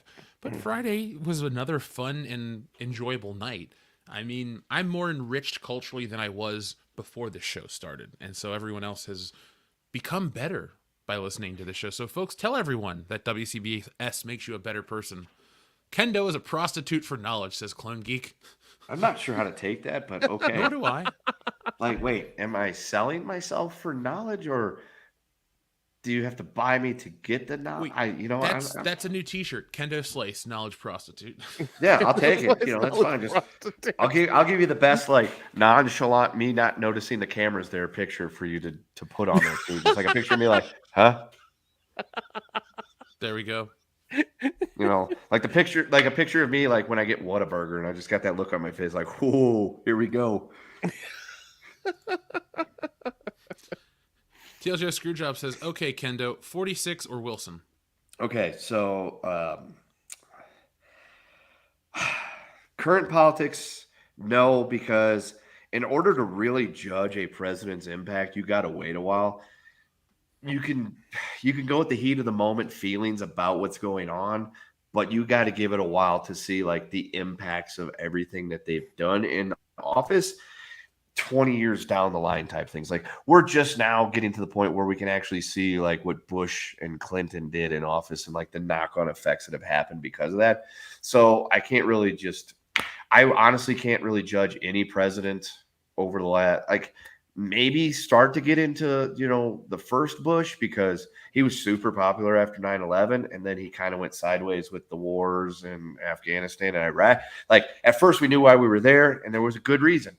But then after that, then it was just kind of like, wait, so we're occupying nation building now? That's okay. That seems a little odd. But yeah, can't really judge his overall body of work when it's still going on. Yeah, I can judge Wilson's though, and I will. Yeah, we're in the country, and I forget how many of the hijackers were from Saudi Arabia. Is that the type of stuff they do in Arabia Authority? No, I'm saying the hijackers were from Saudi Arabia. Oh, a lot of them. Yeah, quite a lot of them. But so I don't know, like I don't know why we were in Iraq. Well, okay. I mean, I do know, but you know what I mean. I mean, if you want, I can get into exactly how we ended up in Iraq. No. Let's not do that. I'd rather not rehash that war. Yeah, let's not do that. So, guys, is there anything else you'd like to say before we put this baby to bed? Fuck Woodrow Wilson. Well, have we discussed everything we needed to? Have we missed any subjects or whatever? I think we've hit everything. Right? So you're saying we should hit it and quit it? Unless you'd rather stay and play. I mean, kid and play is actually two separate people. True, they are. Both named Christopher. I did not know that. Yeah. Neither of them made kid or play, actually. But, folks, more BJs in the Oval Office, says Millen Husk. I mean, that would help. Kendo, what you can do is you can give us these fun history lessons in November when everybody's so charged up. We can just tell them, this is what happened on this date in 1804. Blah, blah, blah, blah, blah. That sounds good. Sounds good. Yeah. I mean, I'm more than willing to drink scotch and talk about history. Oh, there is something we did forget to mention. The Little Mermaid trailer. Oh, God. You're seeing a ton of people outraged about the skin color of the Little Mermaid, right? Yeah. Yes. Yeah. What do you guys think?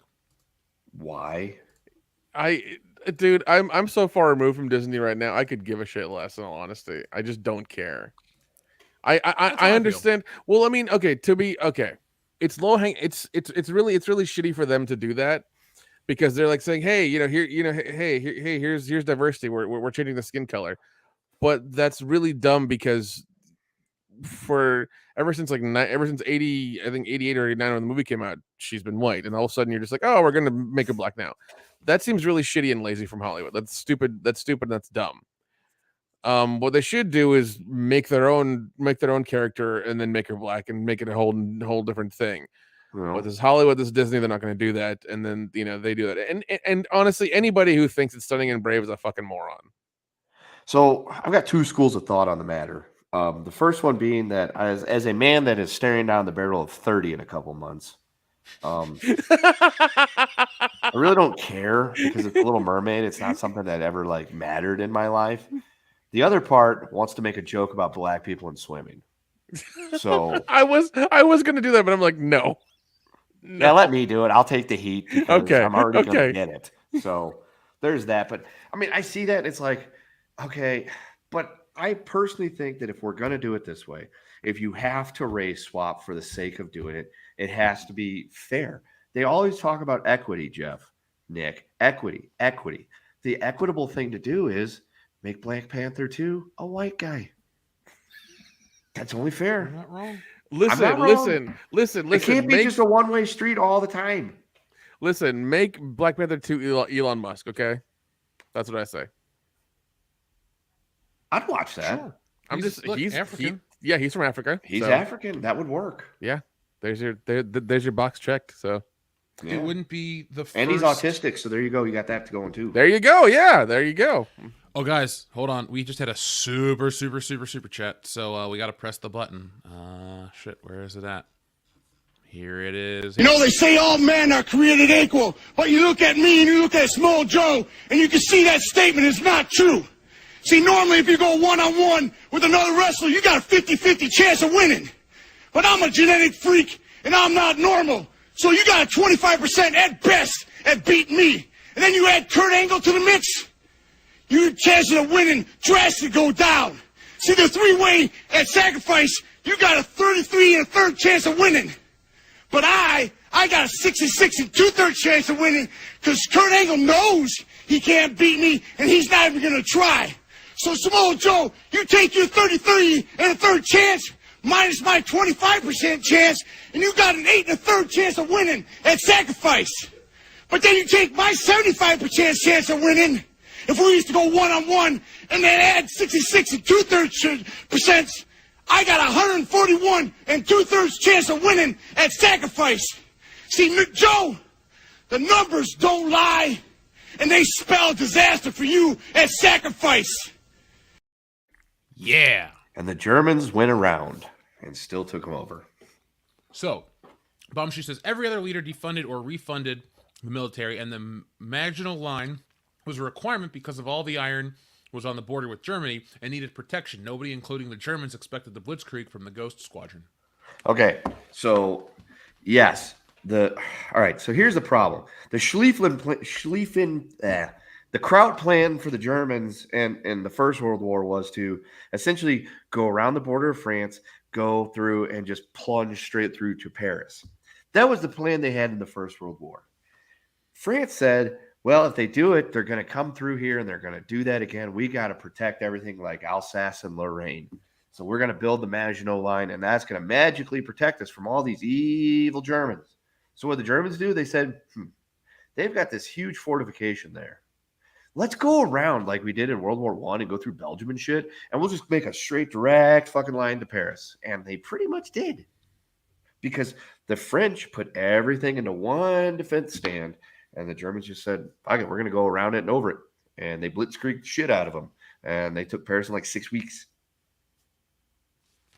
Well. And then the French slept with the enemy because that's what they do. Well, Nick, I don't know about you, but this applies to me.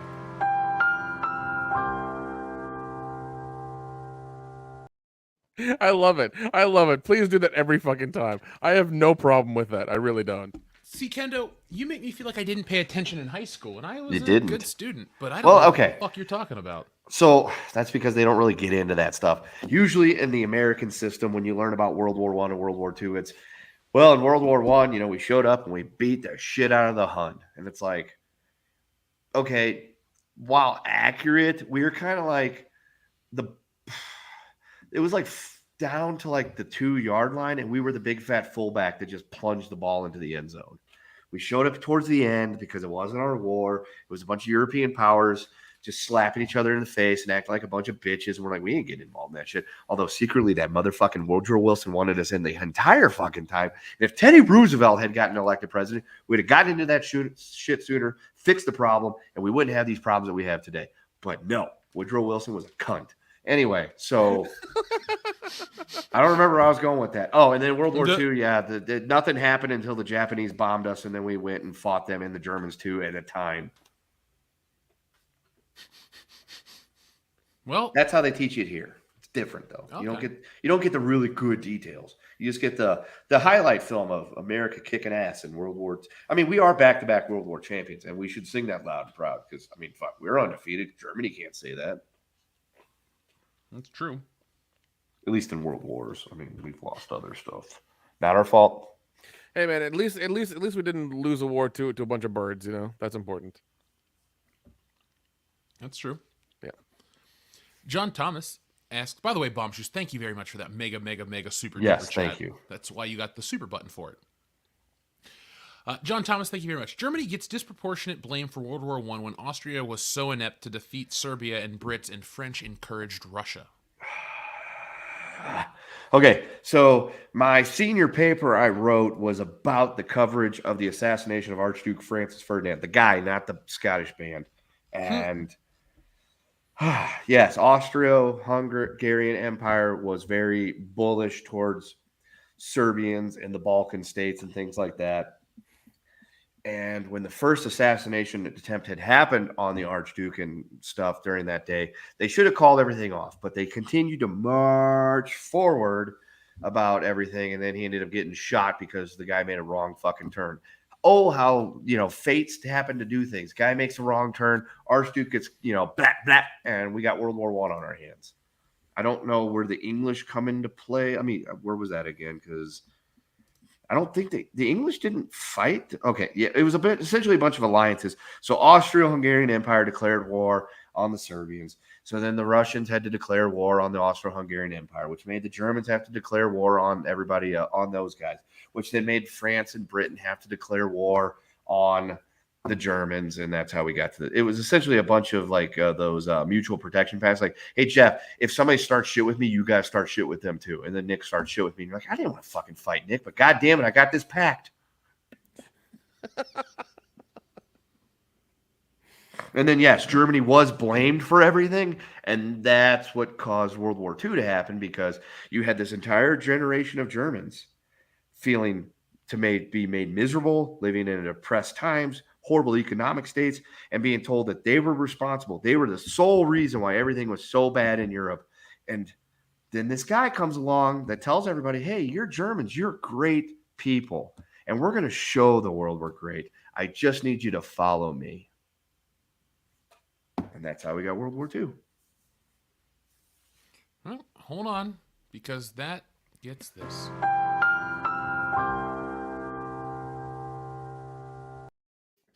I'll update it next. Somebody listening to this is going to be so pissed off. Like, God damn it, not again. I'm gonna get it updated for a Professor Kendo button. We'll do it up right. Well, Folks, join us in next a week for couple years Professor when I Kendo. get my PhD, I'll upgrade my name from Coach Kendo to Professor Kendo. There you go. Yeah. Dr. Kendo, Dr. Kendo. Oh, Dr. Kendo. Doctor. Dion. TLJ Screwjob, thank you very much. Haven't seen any LA Mouse movies, not starting now. Then don't. Yeah, man. I don't blame you. I quit a while ago, and I've never felt better in my life. I'm a few pounds down now. I can run better. Like, it's just weird how just not watching those movies like makes you just feel so much better about everything. Come out You west have of the legs. elevation and see how well you run. It sucks. I thought that elevation shit was. I was like, oh, come on, just because you're high up doesn't mean it. No, it does. Oh, I'm sure it does. I spent 2 months thinking, God, I'm really fat and out of shape. I can't believe I'm walking up one set of stairs is killing me. No, it's the elevation. Watchman of Yah, thank you very much. With Hollywood being what it is they won't have her chasing a man that isn't a strong, independent woman. So there goes the OG story. New story coming. It's true. She don't need no man. Oh, God. What if she's chasing another chick, though? It's progressive. Yeah. That would fit the message. I'm also not going to complain about a story where a fish woman chases after another fish woman. It's just weird. I'm kind of like you, Kendo. The Little Mermaid wasn't a thing I grew up watching and liking. It was a girls' movie that I was like, oh, The Little Mermaid, and then didn't care. So yeah, it was one of those things that my sister watched on the other side of the downstairs living room while I sat on the other end and played Nintendo. I'm aware of the Disney movies, but I didn't really watch them. There's a couple that I watched as a kid that I liked. Little Mermaid was not one of them. Although the Little Mermaid Nintendo game was a lot of fun.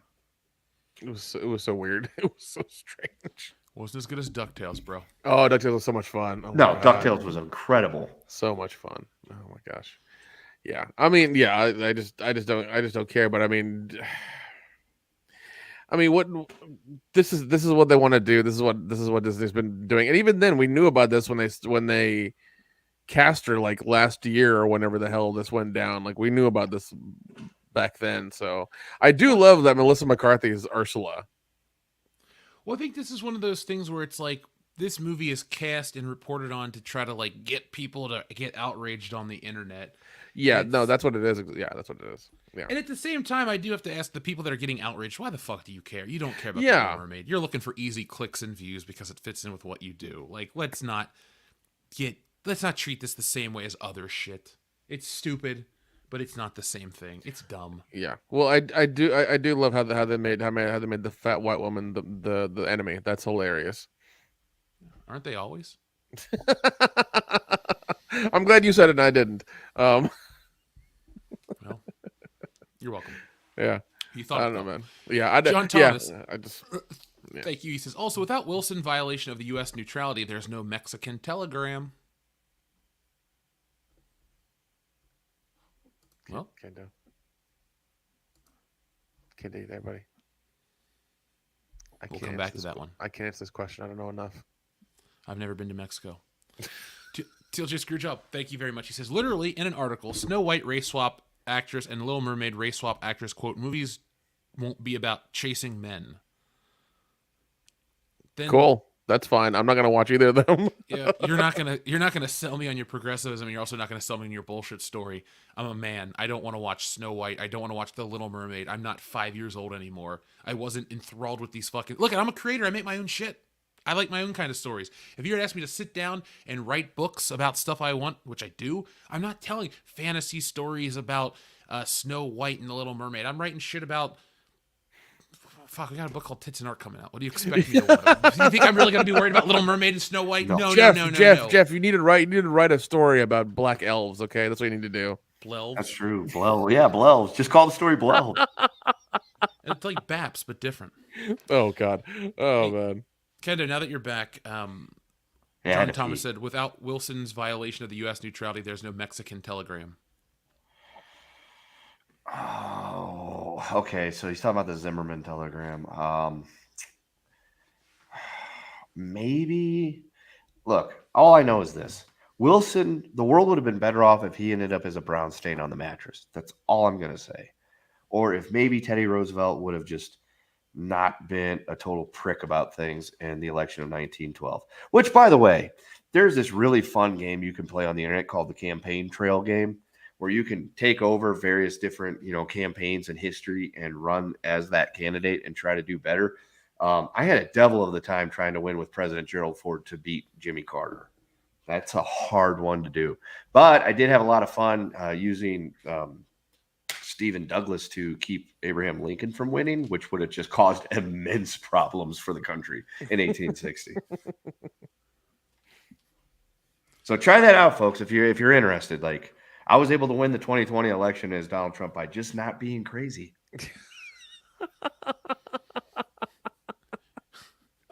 Wanderer, thank you very much. He says, I'm sorry I'm late, guys. I was watching the Narnia movies. Well, if you're having a good time, that's what matters, man. Now hang out with us.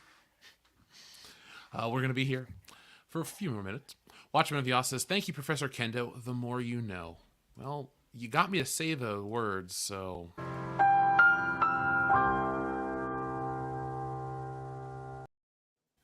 Oh, man. Wanderer says, the Wokies got another redhead, everybody. That's true. They always are going after the redheads. Poor redheads. Yeah, it's really weird how that's a thing, because I thought it was just kind of like, you guys are crazy. Then I looked at it, I was like, oh no, you're not. It's really a thing. That's fucking weird. Yeah, they're like you with a higher success rate. God damn. Oh man, I mean, you're not wrong. You're not wrong. Hey, I saw an opportunity and I took it. It's fine. It's fine. Oh jeez. So, KLJ Screwjob says, AKA U.S. Eiffel Tower G and J in World War II somehow. I'm not sure. Is he saying that we Eiffel Tower Germany and Japan in World War II? I think so. Yes, that's what they would like you to believe, is that we single-handedly fought off both of those at the same time. But yeah, we did have help from the British in World War II. The Soviets helped a lot. Eiffel Towering requires two people. Do you know what Eiffel Towering is, Kendo? I'm assuming it's something that the French perverts do. It's a devil's threesome is basically what it is. Yes, I know what an Eiffel Tower is. God damn. I've seen Urban Dictionary. I laugh at Tony Danza.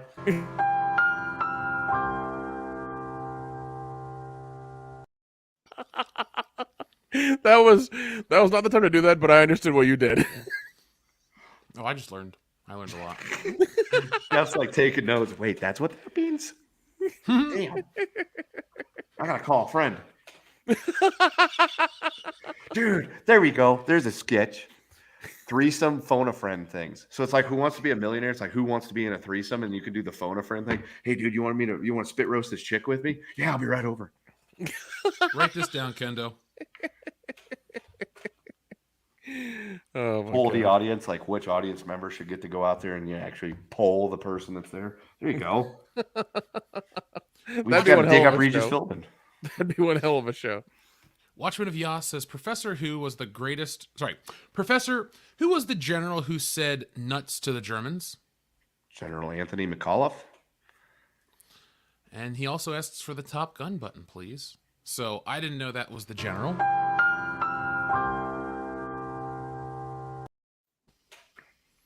And now this is for Kendo.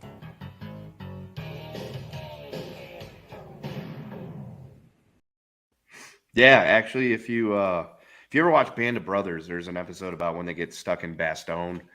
The Germans essentially had the 101st surrounded, and they sent a message to them asking them to surrender, and the general just wrote back, nuts. And that was the response he sent to the German high command about their response and asking them to surrender and not face annihilation. Spoiler alert, we won. Yay! Oh, man. So speaking of winning, let's check out some of these posters from Ninja Lawyer Steve. It's a perfect win of a way to end tonight's show. So last week we had wankers is one of the words of the week. And this week, Ninja Lawyer Steve has brought us some wanker posters. You guys ready for the movie posters of the week, wanker edition? Let's do it. All right. So first off, we have Clash of the Wankers. The clash begins in 3D. I don't want to watch that in 3D. No, thank you. Mm-mm. Clint Eastwood in The Wanker with No Name trilogy. That is clearly a British movie. That's like a Guy Ritchie production. I was just about to say it's a Guy Ritchie joint. God. Michael Douglas, Val Kilmer, The Wanker and the Darkness. That looks like a double Dutch rudder situation. Say hello to the year's most honest film, Teen Wanker, starring Michael J. Fox. That's why his hands are hairy. Yeah. It's true. Johnny Depp, Public Wankers. Oh my God. What does he need the gun for then? That movie had such potential. It did. I like Private Wankers myself. Here we have Bo Derek, Richard Harris, Tarzan the Ape Wanker. That is an entirely different movie. Yeah, I don't want to even. Oh God. Peter Lorre, the wanker who knew too much.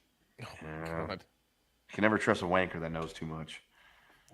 This is not a game. Wanker's Game. I was so Harrison disappointed by that movie. Me too. The book is so good, and that movie was just not. I did not watch the film, but I read the book in high school. Oh my God. Winner of 4 Academy Awards. Crouching Wanker, Hidden Dragon. Now available on VHS and DVD. Oh my God. Friday the 13th, Part 5. A New Wanker. Has it still got Horseshack in it? Wank. Wait, no, that wasn't the one with Horseshack. That was the one. Yeah, with, this is Chip Chip Travolta. Yeah, it's Chip Travolta. It's Part 5. It's Part 5. It's got the shitty mask. Look at it. Yeah, it does. Yep. Confessions of a Teenage Wanker. Oh, Lindsay Lohan. That was before she lost her mind. That was right when it happened. There we go. I like that. There we go. An American Wanker in London. That the works. Monster movie. Shit. That works really well. Yeah, it does. Especially because that nurse was fucking hot. From the director of Animal House, A Different Kind of Animal. which is funny because like if it was literally called American Wanker in London and it was done by John Landis, I would buy it 100%. It would I'd be 100% sold on that. Yeah, one. that'd be a real title. Be like, I get it. I can relate. I've been called a wanker in London before. Here we have The Last Star Wanker, starring Daisy Ridley. Crazy diddly. If Footmen Tire You, What Will Wankers Do? By Eustace W. Perkle. Oh my God. Over 180,000 copies in print. Good. The bestseller. That's awesome. I love it. Dude, okay, that's a winner right there. Because that is a winner. That is got multiple layers. God, I fucking love Married with Children. If you think you're ready for Freddy, think again. Nightmare on Elm Street 3, Dream Wankers. That was already a really good movie. It just got better. Oh God! If this is a porn parody, I guess I'm directing it. Let's get Doc into still sing the theme song. That's fine. That's entirely fine. I'll put that in the budget. Bill Bixby, Lou Ferrigno, the Incredible Wanker. You wouldn't like him when he's horny. Now when does he change? Like how does the change happen when he's horny? Does he just become green? And then once he finishes, he's like back to being a human. Like, is that how that works? Yeah, it's like blue. It's like the manifestation of blue balls. That's all. Okay, all right. Now, gotcha. All right, that makes sense.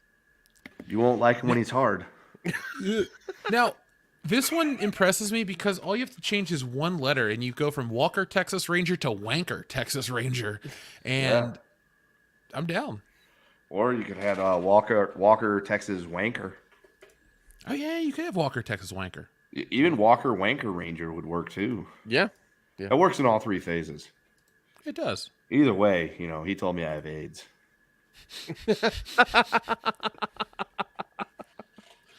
One more history button or lesson or question from our friend TLJ Screwjob. Sigh. Kendo said we beat them 2-on-1. I was making a joke about the Eiffel Tower. I misused it. I guess anyway. Yeah, 80% German losses to Ruski. Yeah, pretty much. I mean, the Russians are historically very cavalier about sending their people into battle to die. You don't say. yeah, they seem to be okay with it, and yeah, that's that. Yeah, the resources that had to be expended upon the Eastern Front for the Germans and Hitler's extremely bullheadedness about the situation just led them to just weaken themselves on the Western Front in order to push east, and we took, North Africa, Italy, pushed into Normandy, and you saw the movies. We all did. Yeah. So, guys, I think we now have finally reached the end of the show. So, is there anything else you guys would like to say? We love you, Dion. We miss you so much, my friend. When you come back, we'll be waiting for you all month long. World class bullshit. You know what? I always wonder whenever you go to his house for New Year's, like, how often do you do that when he's just like ready to go to sleep or in bed or just like, or he's in like another room and you fuck with him? Like, how often do you do that to him? I'll never tell you. Actually, what happens? It's easy. When Dion's sitting on the couch and you're walking by to go to the bathroom, I'll just go, like that, and he'll go, shut up.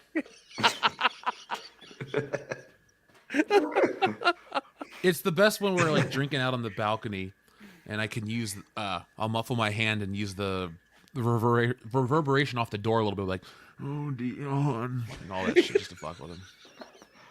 I just don't get it. To be scared of like a weird voice. It's not like I'm going to come into his house and sleep in his bed or bother him, right? I'm just going to eat his face. Just like that kind of shit. So, Dion, get some Jets pizza, but whatever.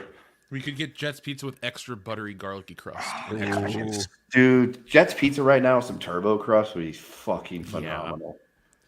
Yeah. Watchman of Yah wants to know if Hillary gets in on it.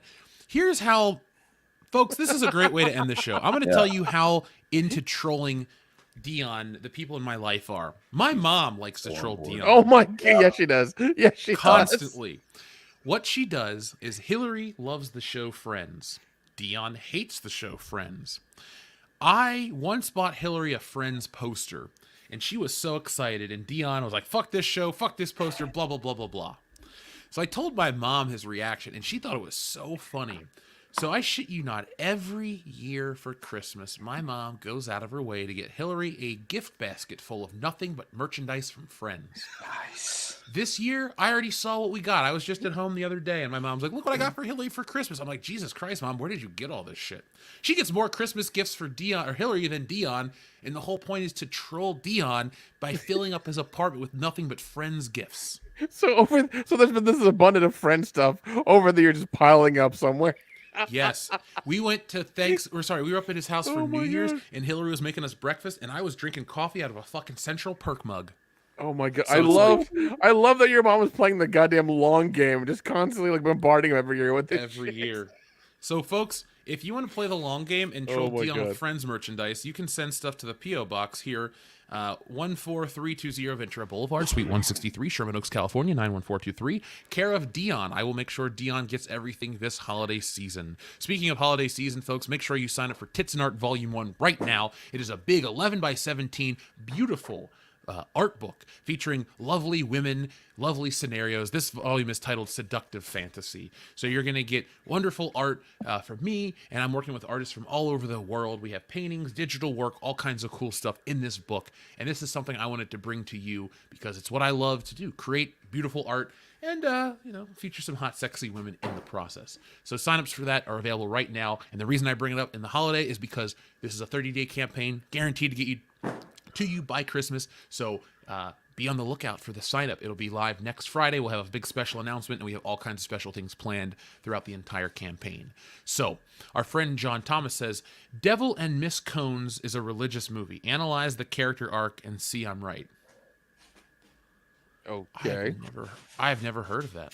Yeah. Is that like a sequel to Coneheads? Yeah. Jane Curtin has more of a screen presence than Dan Aykroyd this time. Shout out to the chat. People like my mom's trolling of Dion. Dude, much respect and love to your mom. That's fucking hilarious. That she's just like, every year I'm gonna find new interesting friend stuff and just send it to Hillary so that Dion can suffer a little bit. And it'll slowly fill his apartment over the decades. Yeah, it's like that show. Everybody hates Chris except for everybody trolls Dion. That'll be a t-shirt too. There we go. Everybody trolls Dion. I mean, and the funny thing is we love him, but we like trolling him. It's fine. He needs to learn the art of the no-sell. Yeah, I agree. Devil and Mrs. Jones is a religious movie. Analyze the character arc and see I'm right. Because John Thomas wanted to let us know Jones, not Cones, the porno. So I guess it's The Devil and Mrs. Jones, the porno. We should be analyzing. Okay, it's a movie from 1941, The Devil and Mrs. Jones. Okay. So The Devil and Mrs. Bones? Mrs. Jones is about? Let's see. You know the funniest thing about that Mr. Jones, Amy? I thought he was saying Mr. Joe Mammy for the longest time. I was like, wait, is he trying to like? Because it was the '90s, so your mama jokes were like all the rage. So That I was was like, my I thought he favorite Beavis and Butthead joke. Knock, knock, who's there? Joe Mama. So dumb. Yeah, so apparently it's I don't know why you want us to review it or watch it. Or it's a movie. Nick will watch it. He likes that type of stuff. From 41, that's a little. I don't know, man. That's a little. We'll get Channel Dad Brian Lape to review it since he was around back then. True. That makes a little bit better sense because I'm just like that's like I don't know. I'm gonna try to have to find it and watch it and just. I'm just not into it in all honesty. Like it just doesn't sound like a lot of fun. I'm sure it's a religious one. So was fucking what was it? The one about pot, Reefer Madness. That was a religious film too. Oh, dude, I got that on DVD. That movie's fucking great. Wait, the original or the really weird remake they did like 10 or 20 years No, ago? the original from like 1936. Okay, yeah. We should watch that sometime. That actually, you know what else I have? I have some like old school, high school like health films on DVD. I got some of those too. I'd be down to watch those. Yeah, they're fucking weird. They're fucking weird. It's okay, Timmy. You got hair growing down there now. Yeah, that's what it is. That's what it fucking is. That's exactly what the fuck it is. It's weird. Dade Lee Murphy, thank you very much for your super chat. He says, Mike Barnes steps on world-class bullshitters' throats. There's nothing you've got that I can't counter. We've got a platform. Well, Mike Barnes is the guy from Cobra Kai, so. Oh. Wait, which one is we've got it? We've got a Dion. That's what we got. Yeah, we have a Dion. There you go. It looks like Mike Barnes is all from season 5, so we're not up on season 5. No. Haven't had a chance to watch it yet. But you'll get there. Going to. I would like to, hopefully, in my head, have time to work on it tomorrow, but I know I won't. So, folks, thank you for joining us on a Friday night edition of World Class Bullshitters. This was another fun night, a very successful show. So we'd like to thank everybody who joined us and made it as much fun as it was. Kendo, I want to thank you personally for teaching me and the audience and helping us get one step closer to the nonprofit so we can not have to pay taxes ever again. Good. I was worried you guys were going to get bored. No. Here's the thing: if the audience is involved or into it, I'm in any topic. No, man, it was no. I once again, to be honest, I really liked it. I had no idea any of that stuff. I really didn't. It was good. Okay, because I was worried because it would be like, oh, there's Kendo hopped up on cold medicine and whiskey, speaking about Woodrow Wilson. That's what you call your Patreon show: cold medicine and whiskey. Well, I mean, I am hopped up on both. So like, I've got a cold, so I'm taking cold medicine to relieve the sinus pressure because. It's not fun out here where it's really dry having sinus issues. And, well, alcohol kills germs. And so if I got a sore throat, that's what I'm going to use to kill them germs in my throat that are making it sore. So I'm doped up on cold medicine and some, what is it, Rabbit's Butthole Whiskey that you sent me or whatever it's called? Rabbit Hole, dude. Rabbit Hole, calm down. Oh, yeah. I mean, I get it now because I'm going down that hole and I've been drinking it all. How do you wouldn't know? But honestly, how do you like that stuff? Is it good? It's actually pretty good. I tried it the other night because, I opened it up as soon as I saw that it was there because she and the kid went to bed. I'm like, I'm still kind of fucking hopped up on goofballs from the football game. Like, I know why the last coach I worked with fucking popped Ritalins like crazy because, like, there's so much shit going on. And I'm like, I need to take the edge off. So I just popped it open. I was like, wow, this is actually pretty good. Head Case Laboratory gave us 2 classic movies, Beer Fest and Revenge of the Nerds. Oh, Guys, don't we love you both of those. fucking threaten us with a goddamn good time like that. I enjoy both of those movies substantially. Head Case Laboratory, go over to our Patreon. Everybody, actually, we've done a whole commentary for Revenge of the Nerds, and I'm pretty sure we've done Beer Fest. If we haven't, we will rectify that as soon as possible. I don't think we did Beer Fest. We did Super Troopers. We did do Super Troopers. We should give all the Broken Lizard stuff another pass. Yes. Yeah, I'm good with that. I fucking love those movies. Then we'll work on that. Yeah, dude. Monster01 also said, I like the Austrian way better. So did I. Doing steroids and marrying Maria Shriver?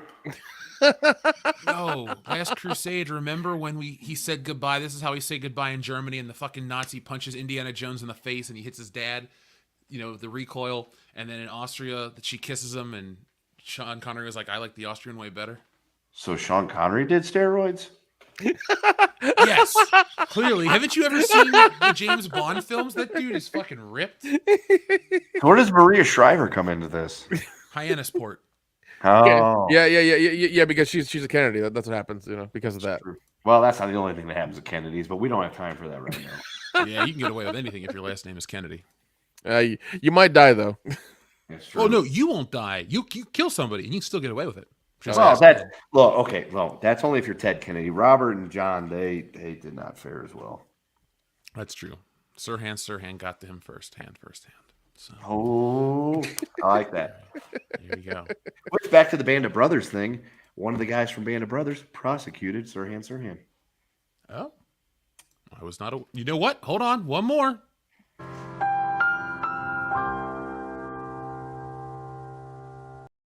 Yeah, there you go. There we go. Lieutenant Buck Compton became a lawyer, and he's the one that prosecuted Sirhan for killing Robert F. Kennedy. So there you go, folks. If we get 15 Kendo historical quotes per episode, we become 501c non-profit. We are, an educational group now. Could you imagine WCBs? Dude, I could be like the weather. Like every, on the tens of every hour, I give you at least 3 things. That way, if we get it going long enough for like 2.5 hours or whatever it is, you get 15 in. Well, we already have the button right here.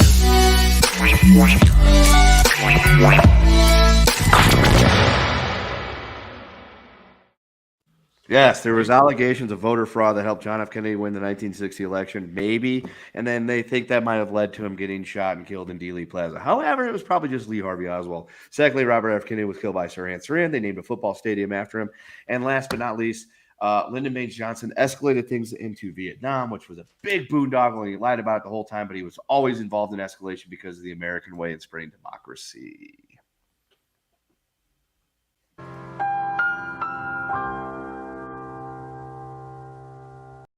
See, there's your 3 things. Oh, and Woodrow Wilson was a cunt, and his wife ran the country for like 2 years. Oh, Jesus.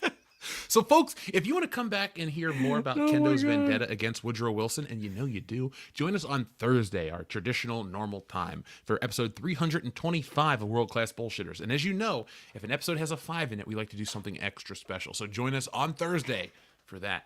Dion will be back. We'll have more to talk about, and get ready for Tits and Art. You'll be seeing more of that on Twitter, on YouTube, on social media, on TikTok. It's coming everywhere. So be prepared. Tits and Art, a big 11x17, beautiful full color book from me. Darian217, thank you very much for your super chat. The history of the world, according to Kendo, the more you know.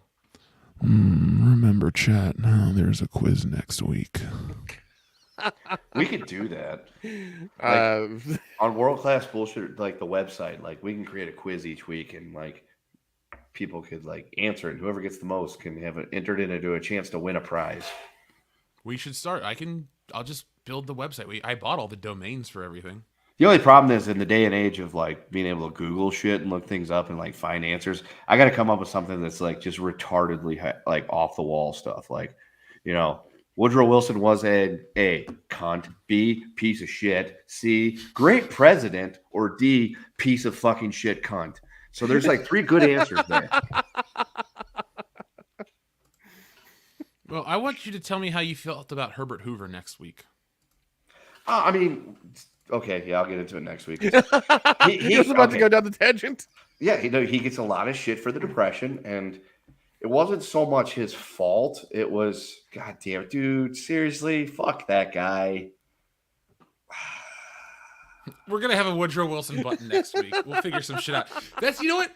We're gonna make fun of Woodrow Wilson until somebody gets offended. And if you get offended by making fun of Woodrow Wilson, what the fuck? Listen. Here's what's gonna happen. You're gonna have comments in the fucking in the comment section of this video and on our other platforms for the podcast. Yeah, somehow we like crossed over, and I end up in a feud with like Mr. Beat and vlogging through history. It's like, no. I have nothing against either one of you except for you because you went to Kansas, but that's a totally separate issue right now. Tigers, baby. We're gonna have 4 people in the comment section of this YouTube video being like, "Fuck you, Woodrow Wilson was awesome." No, he wasn't. And he had his 14 points. I'll give you 14 points. Why? Woodrow Wilson was a piece of shit president. Well, like I said, folks, join us next week to hear more about Number 1, he's fat.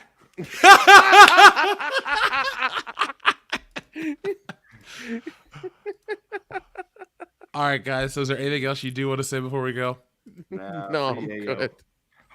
Hey, seriously though, much love to Dion and to Mary Mayhem. Yes, folks, send your love to Mary, definitely, and of course to Dion as well. People are going through some hard times right now, but we're a community of people, of fans, of friends, and it always it helps. So yeah, just send some positivity out to both of those friends, close friends, all that stuff, and we will let you know when we know more ourselves about everything. But in the meantime, folks, be smart, be safe, be cool, but always be excellent to each other. .com/Wilson's a cunt. Yeah, I don't disagree. And today, folks, I think we're going to play ourselves out with one of our older Hold buttons. on. We have another super chat. Oh, okay, thank you. Watchmen of Yah. And there we go. We're going to get hit for fat phobia. No, Scott Steiner. I just quoted him. No. I watched Dodgeball right before the show, and I'm thinking of Ben Stiller doing the milkshake dance. It was that was funny as shit. Oh god. Yeah. All right. So guys, we're going to play ourselves out with one of our older outro buttons because it's one of the best of all time.